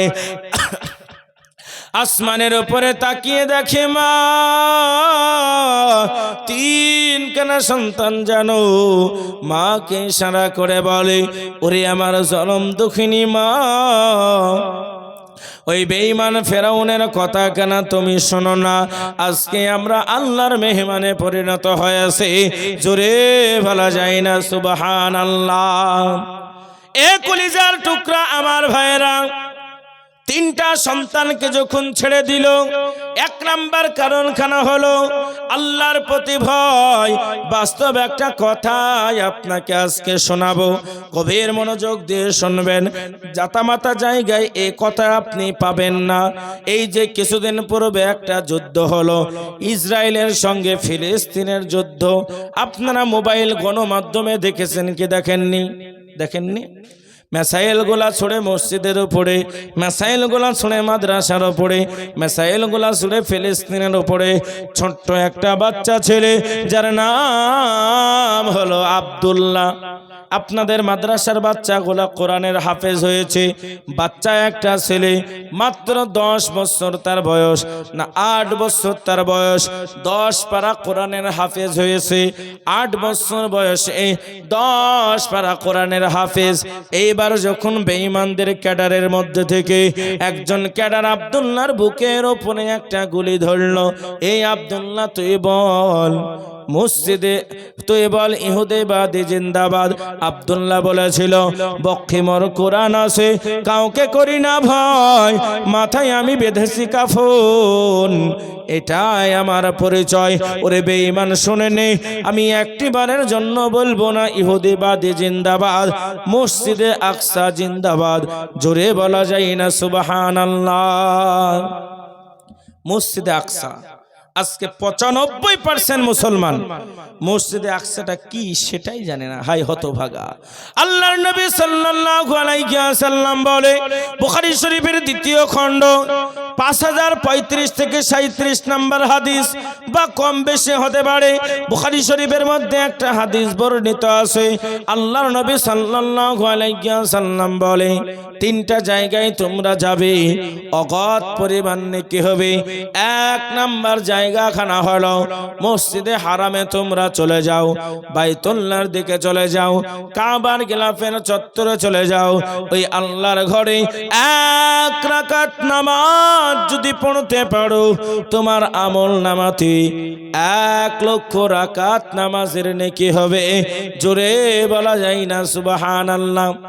তাহলে বোঝা গেল যদি কোনো হাজী সাহেব 1 রাকাত নামাজ পড়ে 1 লক্ষ রাকাতের নেকি হবে। এই রকম করে যতদিন পড়বে নেকি হতেই থাকবে। এজন্য হাদিসের মধ্যে বলা আছে যে ব্যক্তি বাইতুল্লাহর তওয়াফখানা করবে, আল্লাহ পাকের নবীর কবরটা জিয়ারত করবে, হজের রুকনগুলা পালন করবে, আমার আল্লাহ পাক আল্লাহ তাআলা ছোট্ট নিষ্পাপ বাচ্চার মতন তাকে পবিত্র করে দেবে, জীবনের গুনাহটা মাফ করে দেবে। কিন্তু না, যদি তুমি হুকুকুল ইবাদ পালন না করো, যদি বান্দার হক খানাকে নষ্ট না করো, বান্দার হক খানাকে, তোমার 3টি সন্তান আছে, 2টা ছেলে 1টা মেয়ে, রোডের কোলে জায়গাগুলা ছেলের নামে, ওই মাঠে ধানের আবাদ হয় মেয়ের নামে, আছে না নাই? জোরে বলেন, আছে না নাই? এটা হলো হুকুকুল ইবাদ। এই হক পালন করলে কিন্তু হবে না। তবে হ্যাঁ, মেয়েরা যদি অনুমতি দেয়, আব্বা জান আমার ভাইয়ের অংশ খান, আমার অংশ খানা আমি ভাইদের মধ্যে বিলিত করে দিতে পারি, বিষয়খানা আলাদা। আমি আপনাকে যেটা বলতে যাচ্ছিলাম, 1 রাকাত নামাজ পড়বেন, 1 লক্ষ রাকাত নামাজের নেকি হবে। 2 নম্বর জায়গাটার নাম হলো, যদি কোনো বান্দা বান্দি মসজিদে নববীর চত্বরে নামাজ পড়ে, 1 রাকাত নামাজ পড়লে তার আমল নামাতে 50,000 রাকাত নামাজের নেকি হবে। আহা সোনার মদিনা কতই না সুন্দর। আজকে হাজী সাহেবরা হজে যায়, মদিনাটা ঘুরে ঘুরে দেখে, আল্লাহর নবীর রওজা খানা দেখে, সবুজ গম্বুজের নিচে দাঁড়িয়ে নবী আমার উম্মতি উম্মতি বলে কাঁদে। আব্বা জানেরা, সোনার চাঁদ ভাইয়েরা, আমরা বুঝতে পারলাম মসজিদে নববীতে নামাজ পড়লে 50,000 রাকাত নামাজের নেকি হবে। 3 নম্বর জায়গাটার নাম হলো মসজিদে আকসা। পবিত্র কোরআন খেলা খুলেলেন 15 নম্বর পারা। 15 নম্বর পারার মধ্যে যেই জায়গাটা বরকতের শহর, বরকতের নগর বলা হয়েছে, পবিত্র স্থান বলা হয়েছে, বাইতুল মুকাদ্দাস তাতামাতা জায়গা নয়। হাজার হাজার আম্বিয়া কিরাম জন্মগ্রহণ করেছে। সুলাইমান নবী পয়গম্বরের জীবনী আপনারা পড়েছেন। মানব দানব সম্রাট তিনাকে বলা হতো, যার হাজিরানা উপস্থিতিতে ওই বাইতুল মুকাদ্দাস খানা তৈরি করা হয়। আমার আল্লাহ পাক আল্লাহ তাআলা বাদশা সুলাইমানকে এতটা পাওয়ার দান করেছিলেন, এতটা রাজত্বের মালিক বানিয়েছিলেন। আল্লাহর কাছে একবার গিয়ে বলে, আল্লাহ গো, আমি তোমার মাখলুককে একদিন খাওয়াতে চাই, আমি একদিন তাদেরকে খাওয়াবো। আল্লাহ বলে, সুলাইমান, একটা শ্রেণীর মাখলুককে তুমি খাওয়াও। কয়েক আপনার হাজার হাজার মানুষ মিলে রান্না করতে লাগলো, খাবার তৈরি করতে লাগলো। মহাসমুদ্রের ভেতর থেকে একটা মাছ হাউ করে সব খাবার খেয়ে নিল। জোরে বলা যায় না সুবহানাল্লাহ। ইতিহাস আপনারা জানেন, আব্বা জানেন না, সোনার চাঁদ ভাইয়েরা। এইবার নবী সুলাইমান সেজদায় পড়ে যায়, মালিক রে, একটা মাছে একবেলা যদি খেয়ে নাই। আল্লাহ বলে, সুলাইমান শোনেনি, এইরকম মাছকে আমি 3 বেলা করে খাই। পৃথিবীর জমিনের সমস্ত খাবারের ব্যবস্থা আমি করি। মানব জাতি, তুমি যতই খাবারের ব্যবস্থা করো না কেন, আমি আল্লাহ একটা দানার ভিতরে, আজকে আপনারা ধান কাটাকাটি চলছে কে চলছে না, হাদিসের মধ্যে বর্ণিত আছে, ইয়ানজিলু মিনাস সামাই মা আনতুহুরা। আল্লাহ বলে, বান্দা শুনেনি, আমি আল্লাহ তাআলা আসমান থেকে পবিত্র পানি খানা জমিনের মধ্যে ফেলে দিই। ওই পানিটা জমিনের মধ্যে পড়ে যায়, জমিন থেকে অঙ্কুরিত হয়, গাছ বের হয়, সরিষার দানা বের হয়, শস্য ফলাদি গোলা বের হয়, ধানের দানা গোলা বের হয়। একটা ধানের দানা তৈরি করতে আমার একটা নয়, 2টা নয় রে বান্দা, 70,000 ফেরেশতারা দিবা রাত্রি মেহনত করে। জোরে বলা যায় না সুবহানাল্লাহ। জোরে বলি নারায়ে তাকবীর।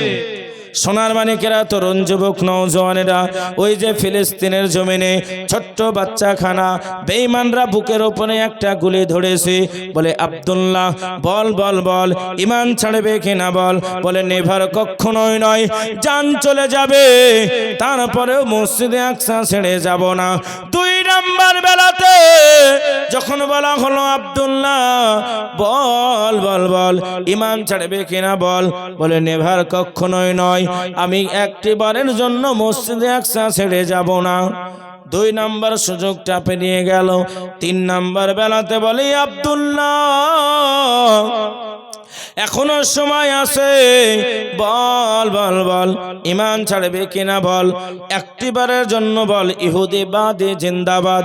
পৃথিবীর জমিনে সব থেকে নিকৃষ্টতম জাতিটার নাম হলো ইহুদি জাতি। ইতিহাসের মধ্যে আপনারা পড়েছেন একজন বিখ্যাত বড় নেতা কালোজয়ী পত্রিকায় যার নামটা লেখা, একটা নয় দুটা নয় 60 লক্ষ ইহুদিকে হত্যা করেছিল। কয় লক্ষ বললাম? 60 লক্ষ। তার নাম কি? হিটলার। কালোজয়ী পত্রিকায় যার নামখানা লেখা আছে 60 লক্ষ ইহুদিকে হত্যা করলো। জিজ্ঞেস করা হলো হিটলার ইহুদিগুলাকে কেন তুমি হত্যা করলে? জানিয়ে দিয়েছিল পরবর্তী প্রজন্ম জানতে পারবে কেন আমি ইহুদিদেরকে মেরেছি। আজকে পৃথিবীর কলকবজা হলো ইহুদিদের হাতে। আজকে নেটোর মতো সংস্থাগুলা ইহুদিদের মতন ক্যাডারদের হাতে। আমার আব্বা জানেরা ইহুদিরা পৃথিবীর বুকে এত শক্তিশালী কেমন করে হলো? এবার একটু পিছনের দিকে চলে যায়। সুলতান আব্দুল হামিদের কথাটা একটিবারের জন্য বলি। আপনার দেশের নেতা, আমার দেশের নেতা, আপনার আমার দেশের বাদশাহ আর সুলতান আব্দুল হামিদের মধ্যে পার্থক্য কানা কি? একদিন নয় 2 দিন নয়, স্বপ্নে যুগে নবীর সঙ্গে কথা হয়। একটা মানুষ তার সামনে চলে গিয়েছে, বলে আমি আব্দুল হামিদের কাছে কিছু পাওনা পাবো। বলে তাই নাকি? তো হ্যাঁ। হঠাৎ করে দরজাখানা খুলে দিল, বলে আব্দুল হামিদ আপনার কাছে আমি কিছু পাওনা পাবো, কিছু আপনি আমার কাছে ঋণে আছেন। বলে আমি হলাম তুর্কিস্তানের বাদশাহ, হাজার হাজার মানুষ আমার অনুসারী, কেমন করে তোমার কাছে আমি পাওনা পাই? বলে আব্দুল হামিদ আমি স্বপ্নের মধ্যে ঘুমিয়েছিলাম, হঠাৎ করে সাদা দাড়িওয়ালা একজন মানুষকে দেখতে পেলাম, তার পরনে সাদা জুব্বা পরা, মাথায় তার পাগড়ি পরা, আমার কাছে এসে বলে আনা মুহাম্মাদুর রাসূলুল্লাহ সাল্লাল্লাহু আলাইহি ওয়াসাল্লাম। জুড়ে বলা যায় না সুবহানাল্লাহ। হাদিস শরীফের মধ্যে বর্ণিত আছে শয়তান সবার রূপ ধরতে পারবে কিন্তু আল্লাহর নবীর রূপ খানা ধরতে পারবে না। তার মানে বোঝা গেল যে নবীকে স্বপ্নে দেখলো সে যেন নিজেই নবীকে আমার দেখে নিল। বলে দেয় শোনো নাও, তুমি আমার হামিদের কাছে চলে যাও, যাওয়ার পরে বলবে গত রাত্রিতে আমার উপরে দুরূদ পড়েনি কেন? সঙ্গে সঙ্গে চলে গেল। বলে জাহাপানা বেয়াদবি নেবেন না, আমি ওই মানুষটার মুখে বলতে শুনলাম আমার হামিদকে বলো। বলে দাঁড়াও, ধন ভান্ডার থেকে রে বাবা সম্পদখানা যেন দিয়ে দেওয়া হলো। বলে আবার বলো। আমার হামিদ বলে দাঁড়াও, ধন ভান্ডার থেকে আবারও সম্পদগুলা তার হাতে দিয়ে দেওয়া হলো। বলে দাঁড়াও, আবারও বলো। আমার হামিদ বলে চুপ করো। এবারে সোনা ভান্ডার থেকে সম্পদগুলা দিতে দিতে উজির ডেকে বলে রাজা সাহেব এইরকম ভাবে যদি আপনি সম্পদগুলা দিতে থাকেন আপনি নিজেই তো ভিখারি হয়ে যাবেন। উজিরকে ডেকে বলে উজির রে তুমি কি কানের মধ্যে শুনোনি? আমার নবী মুহাম্মদুর রাসূলুল্লাহ আমাকে ডেকে বলেছে আমার হামিদ গত রাত্রেতে দরুদ পড়েনি। ওরে উজির আমি কাজ করতে করতে ক্লান্ত হয়ে গিয়েছিলাম, গত রাত্রিতে দরুদ পড়তে মনে ছিল না, এটা সত্য কথা। কাজেই আমার নবী আমাকে স্মরণ করেছে। জোরে বলা যায় না সুবহানাল্লাহ। এ সোনার মানিকেরা এই ইহুদিরা হতভঙ্গ হয়ে সুলতান আব্দুল হামিদের কাছে আসলেন। আসার পরে বললেন আমাদের থাকার জায়গা নাই। বলে তুর্কিস্তানে থাকো, থাকার মতন খাবার নাই। বলে আমার জমি উন্মুক্ত করে দেওয়া হলো, লেখাপড়ার জায়গা নাই। বলে যেখানে বিদ্যালয় পাবে সেখানেই পড়তে পারবে, সুযোগ দেওয়া হলো। কাজেই মুসলমানরা তাদেরকে সাহায্য সহযোগিতা করেছে। আজকে পৃথিবীর জমিন থেকে মুসলমানদের 1 নাম্বার শত্রু যারা, তাদের নাম হলো ইহুদি। ছোট্ট বাচ্চাটার উপরে দয়া করলো না, মায়া করলো না রে বাবা। হঠাৎ করে যেন টিগারটা টেনে দিল আব্দুল্লাহর বুকের উপরে। একটা নয় দুটা নয় আপনার 36টা গুলিগুলা আব্দুল্লাহর বুকের উপরে ঢাই ঢাই ঢাই ঢাই করে ঢুকে গেল। 8 বছরের কোরআনের বুলবুলখানা শহীদ হয়ে গেল। সেই সময়ের মানুষেরা বাবা মা কান্নাকাটি করে না, আব্বা যেন 2টা চোখের পানি খানা ছেড়ে দিয়ে কাঁদে। আমার আজকে আব্দুল্লাহ মারা গিয়েছে, আমি কার কাছে বলবো আমার আব্দুল্লাহর কথা? ছোট্ট একটা বোন আছে, কান্না করি আর বলে ভাই আজকে আমি আমার ভাইকে দেখতে পাবো না। ওরে সোনার মানিক রে, এমন করে সবাই কান্না করে। মা যেন 2টা চোখের পানি কেন ছেড়ে কান্না করতে পারে না, মুস্কে মুস্কে একটা হাসি দেয়, জোরে বলা যায় না সুবহানাল্লাহ। এলাকার মানুষেরা মনে মনে ভাবলো আব্দুল্লাহর মায়ের মাথা খারাপ হয়েছে। শেখপাড়ার জমিনে যদি একটা বাচ্চা ছেলেকে মেরে দেওয়া হয়, বলুন তো তার মা কান্না করবে না হাসবে? কি করবে? কান্না করবে। পৃথিবীর জমিনে এমন কেউ আছে নাকি সন্তান মারা গেলে হাসতে শুরু করে? না বাবা না, সন্তান বড় মোহাব্বতের জিনিস, মায়ার জিনিস, হাসবে না, কান্না করতে শুরু করবে। আব্দুল্লাহর মা জানো মুসকে মুসকে হাসতে শুরু করে দিল। এলাকার মানুষ জিজ্ঞেস করে, ওরে আব্দুল্লাহর মা, তোমার সন্তান মারা গিয়েছে, কেন তোমার চোখে পানি নাই? কেন তুমি মুসকে মুসকে হাসো? ওরে আমার আব্বা, গভীর মন দিয়ে কথাটা একবার শুনবেন রে বাবা। আব্দুল্লাহর মা তখন কান্না করতে শুরু করলো, ইয়া আইয়ুহাল মুসলিমিন, ও পৃথিবীর মুসলমান তোমরা শোনো। এই সৌদি আরবের মুসলমান তোরা শুনে রেখে দে, ভারতবর্ষের মুসলমান শুনে রেখে দে, আমেরিকার মুসলমান শুনে রেখে দে, বাংলাদেশের মুসলমান শুনে রেখে দে, পৃথিবীর মুসলমানগুলি সবাই শুনে রেখে দাও, আমি আব্দুল্লাহর মা থাকার কোনো জায়গা নাই। আমি আব্দুল্লাহর মা, আমাদের খাবার মতো কোনো আহার নাই। আমি আব্দুল্লাহর মা, বসবাস করার মতো কোনো বাসস্থান নাই। ওই বেঈমানরা যখন মিসাইল গুলা ছুড়ে দেয়, আমরা তখন গুহার ভিতরে অবস্থান করে। পৃথিবীর মানুষ শুনেনি, আমি আব্দুল্লাহর মা জানিয়ে দিলাম আমার চোখে কেন পানি। আজকে রমজান মাস চলছে, ঘটনাখানা রমজান মাসের বাবা কলম পত্রিকার মধ্যে ঘটনাটা দিয়েছে, বাস্তব কথা আপনাদেরকে শোনাচ্ছি। আজকে রমজান মাস চলে, তোমরা কত রকমের ফল দিয়ে তোমরা ইফতার গুলা করো। আমি আব্দুল্লাহর মা সবুজ ঘাস পাতা দিয়ে আমরা ইফতার গুলা করি। আমার ছোট্ট আব্দুল্লাহ কোরআনের বুলবুলি খানা, একদিন নয় 2 দিন নয় রে, এমন একটা রাত পার হয় না আমার আব্দুল্লাহর কোরআন খানা তেলাওয়াত না শুনে আমি মা আমার কোনো রকমের ঘুম হয় না। আজকে আমি বড় ইতিম হয়ে গিয়েছি, একা হয়ে গিয়েছি। আমার আব্দুল্লাহ রোজা অবস্থাতে বেঈমানদার গুলিতে শহীদ হয়েছে। আমি কিয়ামতের দিনে বলবো, আল্লাহ আমার আব্দুল্লাহ তোমার ঘরকে শহীদ করার জন্য, তোমার ঘরকে জীবিত রাখার জন্য নিজে শহীদ হয়েছে, বেঈমানদের কাছে মাথা নত করেনি। জোরে বলা যায় না সুবহানাল্লাহ? জোরে বলি নারায়ে তাকবীর। এজন্য বলবো সোনার চাঁদ ভাইরা, আমার আব্বা জানেরা, ইমানের মোকাবেলায় তিনিও পার হয়ে গেলেন। এইবার চলেন বাদীর কাছে চলে যায়। 3টা সন্তানকে যখন হত্যা করে দেওয়া হলো, তেলগুলা টকবক টকবক করে ফুটছে, এমত অবস্থাতে ওই বেঈমান ফেরাউন বলে, এ বাদী তোর 3টা সন্তান মারা গিয়েছে, তোর জীবনটা বাকি আছে, বল বল বল আমার প্রতি ঈমান আনবে কিনা বল, তোর জীবনটা বাঁচিয়ে দেব, তোকে আজাদ করে দেব, তোকে মুক্তি করে দিব, আমার রাজ দরবারে তোকে কাজ করে খেতে হবে না, তোকে ভাতা চালু করে দেব। ওই বাদী চিৎকার করে বলল, ফেরাউন বোন, আনাই উমিনু বিল্লাহ, আমি আমার আল্লাহর প্রতি ঈমান কারা এনেছি। তুমি আমাকে যতই প্রলোভন দেখাও, তোমার প্রলোভনের মধ্যেই আমি পড়ব না।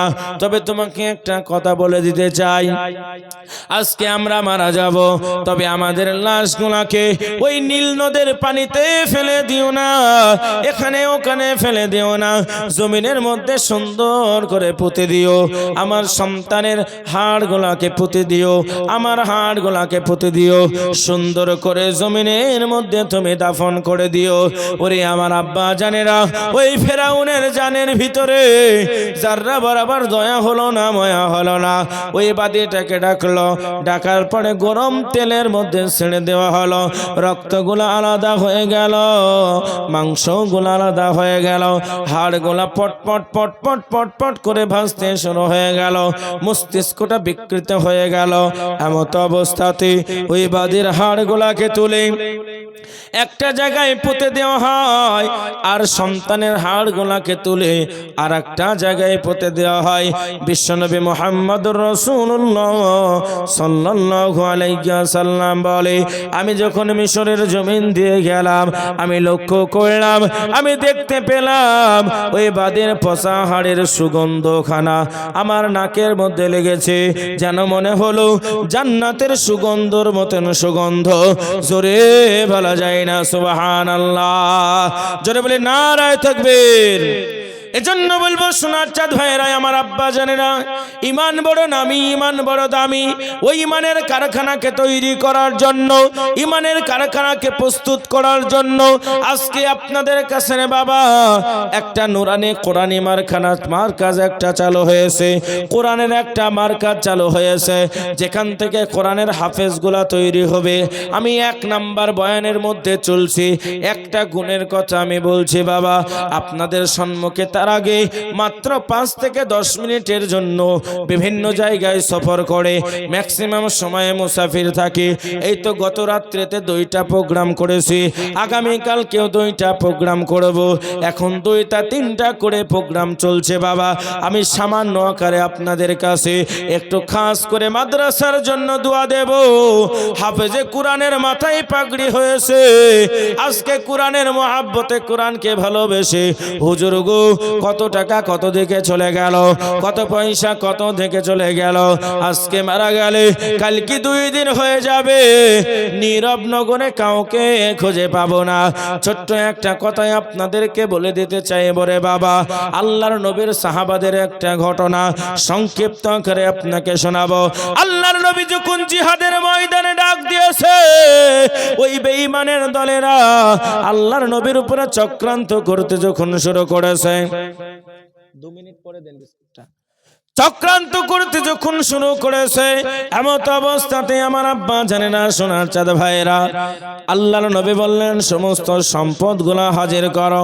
সাহাবাদের মধ্যে থেকে কেউ বা জব, কেউ বা টাকা, কেউ বা তরবারি, কেউ বা পয়সা, বিভিন্ন রকমের সম্পদগুলা আল্লাহর নবীর কাছে হাজির করে দিল। ওই পর্দার ভিতর থেকে বাবা একটা মা ছোট্ট একটা পুটলা খানা নবীর সামনে দিল। এ আমার আব্বা জানে না, মানুষেরা মনে মনে ভাবে ওই পুটলার মধ্যে মনে হয় সোনা আছে, টাকা আছে, সম্পদের গাদ মনে হয় আছে, কিন্তু বাবা না, পুটলাখানা যখন খুলে দেওয়া হলো, আল্লাহর কসম করে বলি ওই পুটলার মধ্যে টাকা নাই, ওই পুটলার মধ্যে সোনা নাই, ওই পুটলার ভিতরে ছোট্ট একটা বাচ্চা ছেলে যেন মিটমিট করে হাসে। জিজ্ঞেস করা হলো, রে এ পাগলি রে, এই বাচ্চা ছেলে এটাকে দিয়ে আমি কি করব? জিহাদের ময়দানে তো কোনো কাজে আসবে না, জিহাদের ময়দানে তো কোনো কাজে আসবে না। এমত অবস্থাতে ছোট্ট বাচ্চার মা আওয়াজ দিয়ে বলল, হুজুর গো, বাড়ির মধ্যে টাকা নাই, বাড়ির মধ্যে পয়সা নাই, বাড়ির মধ্যে অট্টালিকা কোনো কিছু নাই, আমি শুনতে পেলাম ওই বেঈমানের দলেরা আপনার উপরে চক্রান্ত করতে শুরু করেছে। আপনার উপরে চক্রান্ত করতে শুরু করেছে। আমি লক্ষ্য করে দেখলাম আমার ছোট্ট বাচ্চাটা মনে হয় আপনার কাজে আসবে। আল্লাহর নবী কান্না করে আর বলে, পাগলি রে, এই বাচ্চাটাই আমার কোনো কাজে আসবে না, বাচ্চাটা তো তরবারি ধরতে পারবে না। মা কান্না করি আর বলে, হুজুর আপনি যুদ্ধের ময়দানে যাবেন, যুদ্ধ করতে করতে আপনার ঢালটা ভেঙে চূর্ণ বিচূর্ণ হয়ে যাবে। নবী গো, বেঈমানদের তীরখানা যখন আপনার নিকটে লক্ষ্য করবে, ইয়া রাসূলুল্লাহ, ইয়া হাবিবাল্লাহ, যখন আপনি ঢাল পাবেন না, আমার এই ছোট্ট বাচ্চাটাকে হুজুর ওই বেঈমানদের তীরের সামনে ঢাল হিসাবে ধরবেন। জোরে বলা যায় না সুবহানাল্লাহ। এই জন্য বলবো আমার আব্বা জানেরা, কোরআনকে বাঁচানোর জন্য আজকে বেঈমানের দলেরা চাইছে কোরআনকে মিটে দেব, কোরআনকে নষ্ট করে দেব, মসজিদ মাদ্রাসা বন্ধ করে দেব।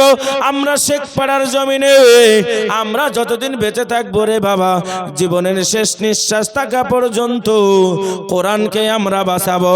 হাতটা উঁচু করে একবার দেখাই ইনশাআল্লাহ, একবার দেখা জোরে বলি নারায়ে তাকবীর।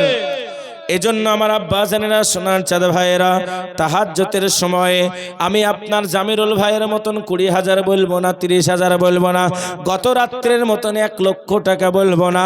কিছুদিন আগে আমার মাদ্রাসায় জালসা হলো, 20 লক্ষ টাকা আদায় হলো। 50,000-এর গল্প আমি দেব না। কোরআনের প্রেমিক আমি দেখতে চাইবো, নবীর মাদ্রাসার জন্য রে বাবা, মায়েদের মধ্যে থেকে দেখবো, আব্বাদের মধ্যে থেকে দেখবো। আজকে তাইলে নগদ দেবে, না হলে 1 সপ্তাহ পরে দিয়ে দেবে। 30টা পারা কোরআনের ফজিলতে আমি 30 জন ব্যক্তিকে দেখব, সর্বপ্রথমে মাত্র 1টা করে 1000 টাকা দেবে ইনশাআল্লাহ। 3 নাম্বার 4 নাম্বার গুণটা বর্ণনা করতে বাকি আছে।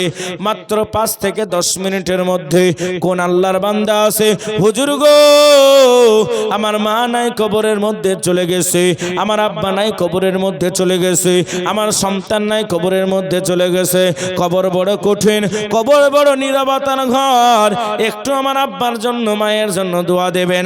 আমি 30 জন আল্লাহর বান্দাকে দেখতে চাই বলে বাবা, মাত্র 1টা করে 1000 টাকার দাতা।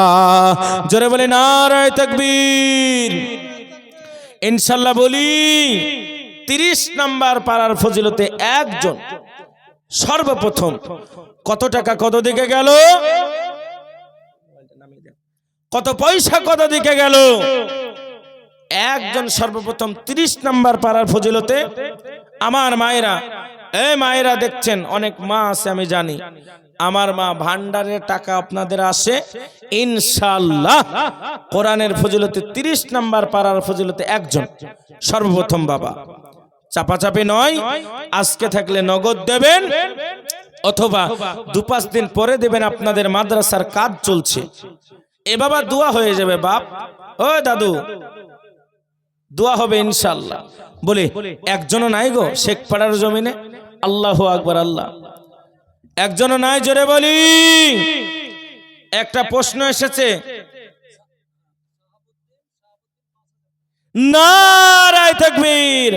শাহাবুদ্দিন ভাই কই? শাহাবুদ্দিন ভাই আছে এখানে? কই শাহাবুদ্দিন ভাই? আপনি আল্লাহু আকবার, আল্লাহ কবুল করেন। এই দেখেন নগদ বলে আমি দেব 5,000 টাকা। আল্লাহু আকবার। এ মাটি শেখ পাড়ার মাটি, সোনার থেকেও খাঁটি, ঠিক কিনা জোরে বলেন। আবার কেউ কেউ মনে বুঝে বলছে কয়লার হাড়িয়া, ঠিক কিনা? আল্লাহু আকবার। শেখ পাড়ার মাটি সোনার থেকেও খাঁটি। আমার শাহাবুদ্দি ভাই নগদ 5,000 টাকা, 5টা কোরআনের পারার দাম একাই দিয়ে দিল।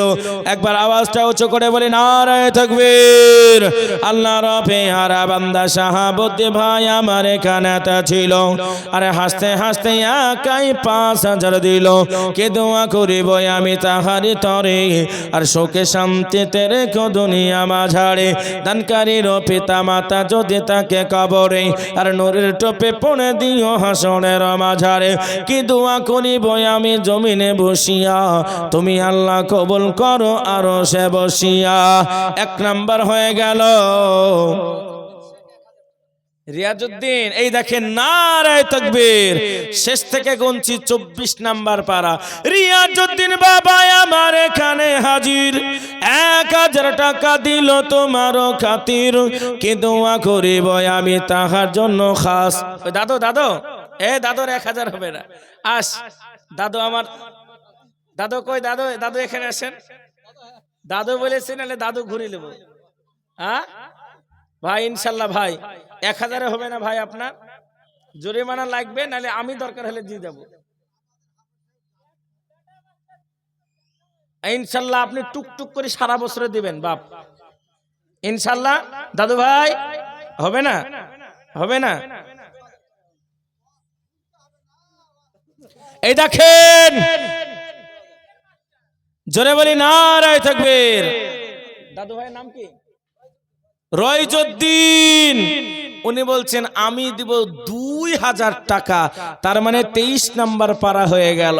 রয়জউদ্দিন দাদু ভাইও এখানেতে ছিল, হাসতে হাসতে 2000 টাকা মাওলা দিল, কি দোয়া করিব আমি তাহারি তরে, আর সুখে শান্তিতে রেখো দুনিয়া মাঝারে, দানকারীর পিতা মাতা যদি থাকে কবরে, আর নূরের টোপে পরে দিও হাসরের মাঝারে, আমিন আমিন মাওলা সুম্মা আমিন, আর মোদের দোয়া কবুল করো রব্বুল আলামিন।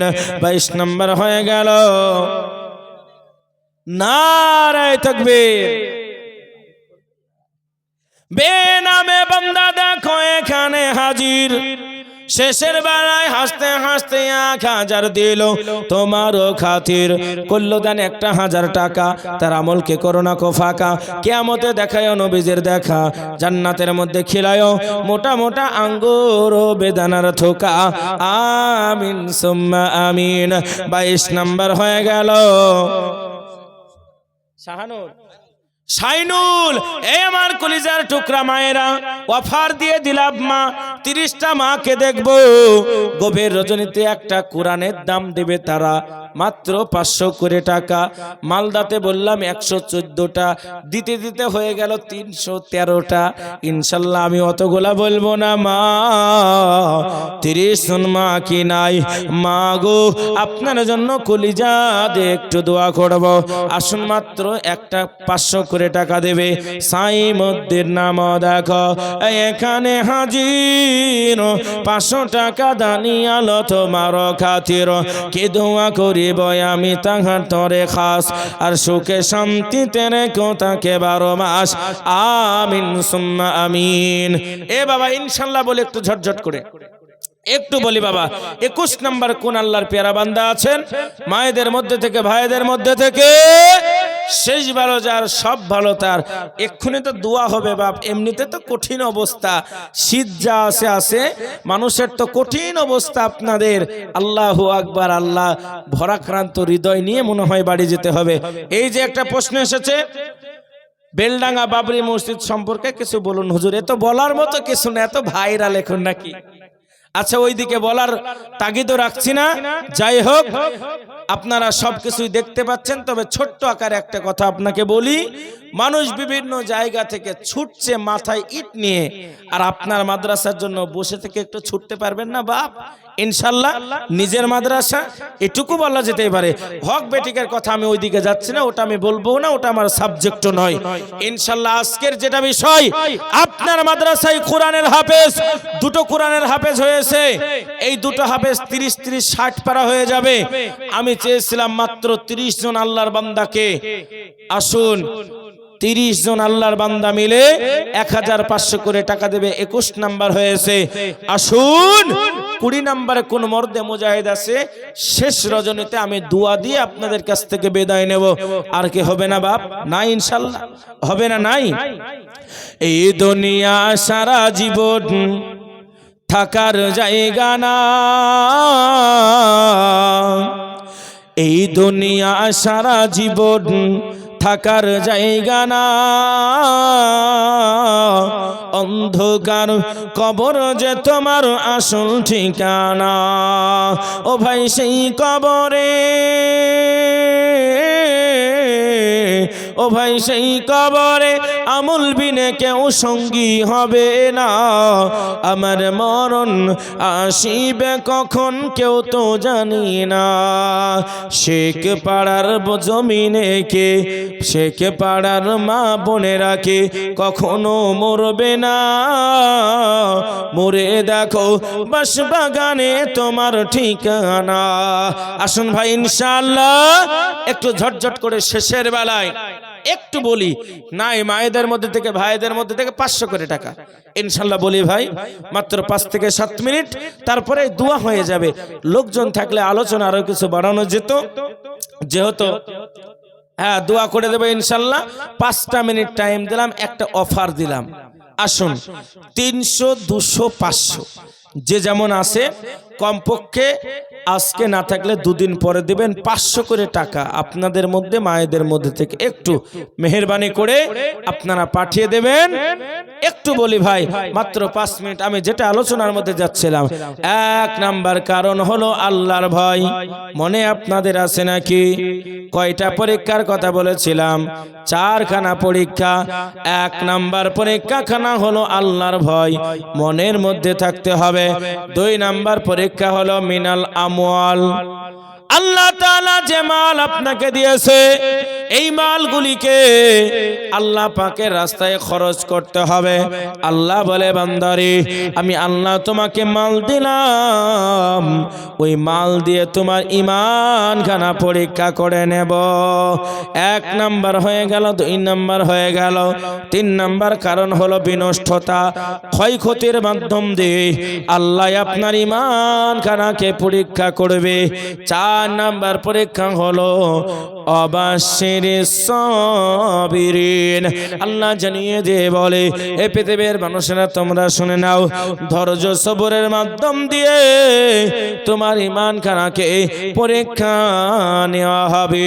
আমার আব্বা জানেরা, সোনার চাঁদ ভাইরা, ইনশাআল্লাহ এই 4টি পরীক্ষা থেকে যদি আমরা উত্তীর্ণ হতে পারি, আল্লাহ বলে বান্দারে, ওয়াদান আলাইহি হাক্কান, আমি আল্লাহ আমার ওয়াদা সত্য ওয়াদা, আমার ওয়াদার মধ্যে কোনো ভেজাল নাই, আমার ওয়াদার মধ্যে কোনো ডুপ্লিকেট নাই।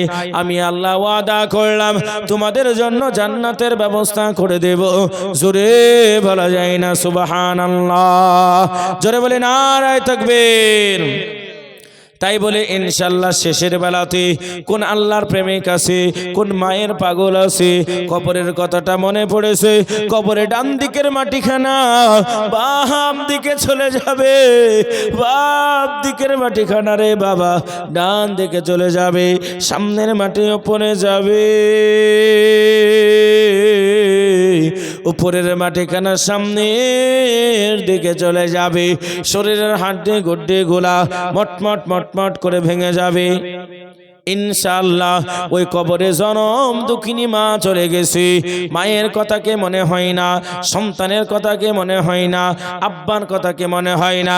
ইনশাআল্লাহ ওই মা আব্বার কবর থেকে পরিত্রাণ পাওয়ার জন্য আল্লাহর নবী বলে, তোমরা দান করো, সাদকা করো, আমার আল্লাহ পাক আল্লাহ তাআলা কবর থেকে তোমাদেরকে পরিত্রাণ দেবে।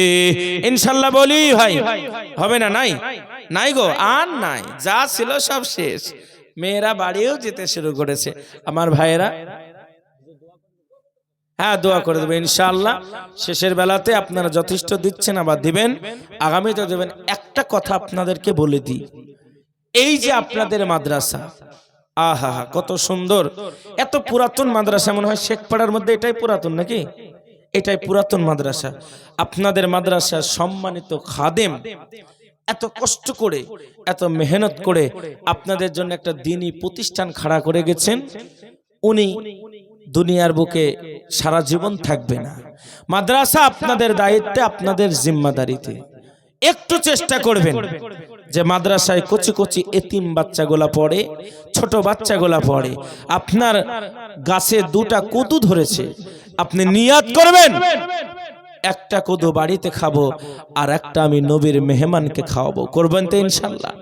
আর একটা এলাকাবাসী, এই চতুর্দিকে মাইক আছে, সব মেয়েরা শুনছে, ভিতরে বাইরে সবাইকে বলছে, এই নিয়ম আপনাদের এলাকায় আছে কি আমি জানি না। আমি একটা সঠিক প্রসেস আপনাকে দিচ্ছি নবীর মেহমানকে খেদমত করার জন্য। আমার মা, আপনি যখন রান্না করবেন একটা কৌটা করবেন, ওই কৌটার মধ্যে 1 মুঠ চাল আপনি রেখে দেবেন। 1 মাস আছে এটা? হ্যাঁ মাশাআল্লাহ এটা আছে। এইরকম করে মাদ্রাসার দিকে সাহায্য সহযোগিতা আপনারা পাঠিয়ে দেবেন। ইনশাআল্লাহ এখান থেকে 2টো হাফেজ হয়েছে। আমরা চেষ্টা করব আগামী দিনে এর ডবল হবে, আস্তে আস্তে ডবল হবে, মাদ্রাসা বড় হবে। আপনাদের মহব্বতে, আপনাদের ভালোবাসাতে হুজুরের পেছনে থাকবেন। আমি জানি আল্লাহর নবীর পেছনে শত্রুতার অভাব ছিল না। বহুজনা বহু রকমের কথা বলবে, মস্কে গেলে হবে না, ভেঙে গেলে চলবে না। আপনারা প্রত্যেকেই জানেন যে অত্র এলাকায় যে মাদ্রাসা কায়েম হয়েছে নুরানি কোরআনী মাদ্রাসা, এখানে কোরআনের তালিম হয়। আমরা চেষ্টা করব আমাদের হৃদয় দিয়ে হলেও আমরা এই মাদ্রাসাকে আগলে রাখবো ইনশাআল্লাহ। প্রত্যেকে বলে ইনশাআল্লাহ। আল্লাহ পাক আমাকে, আপনাকে, আমাদের সকলকে কবুল করে নেক। একটু দুয়ার মধ্যে চলে যাব। আমরা প্রত্যেকে সূরাতুল ইখলাস 3 বার পাঠ করি। ছোট্ট একটা আমল আপনাদেরকে বলি। আল্লাহর নবী বলে তুমি যদি সূরা ইখলাস পাঠ করো ব্যাগ ভর্তি তোমার নেকি হবে। মানে 1 বার পড়লে 10 পারা, 2 বার পড়লে 20 পারা, 3 বার পড়লে 30 পারা কোরআন পড়ার মতন সওয়াব আপনার আমলনামায় দেওয়া হবে। এজন্য ছোট্ট একটি সূরা আমরা প্রত্যেকে এটা বেশি বেশি তেলাওয়াত করব। এখন সূরা ইখলাস 3 বার তেলাওয়াত করুন, ফাতিহা শরীফ 1 বার পড়ুন।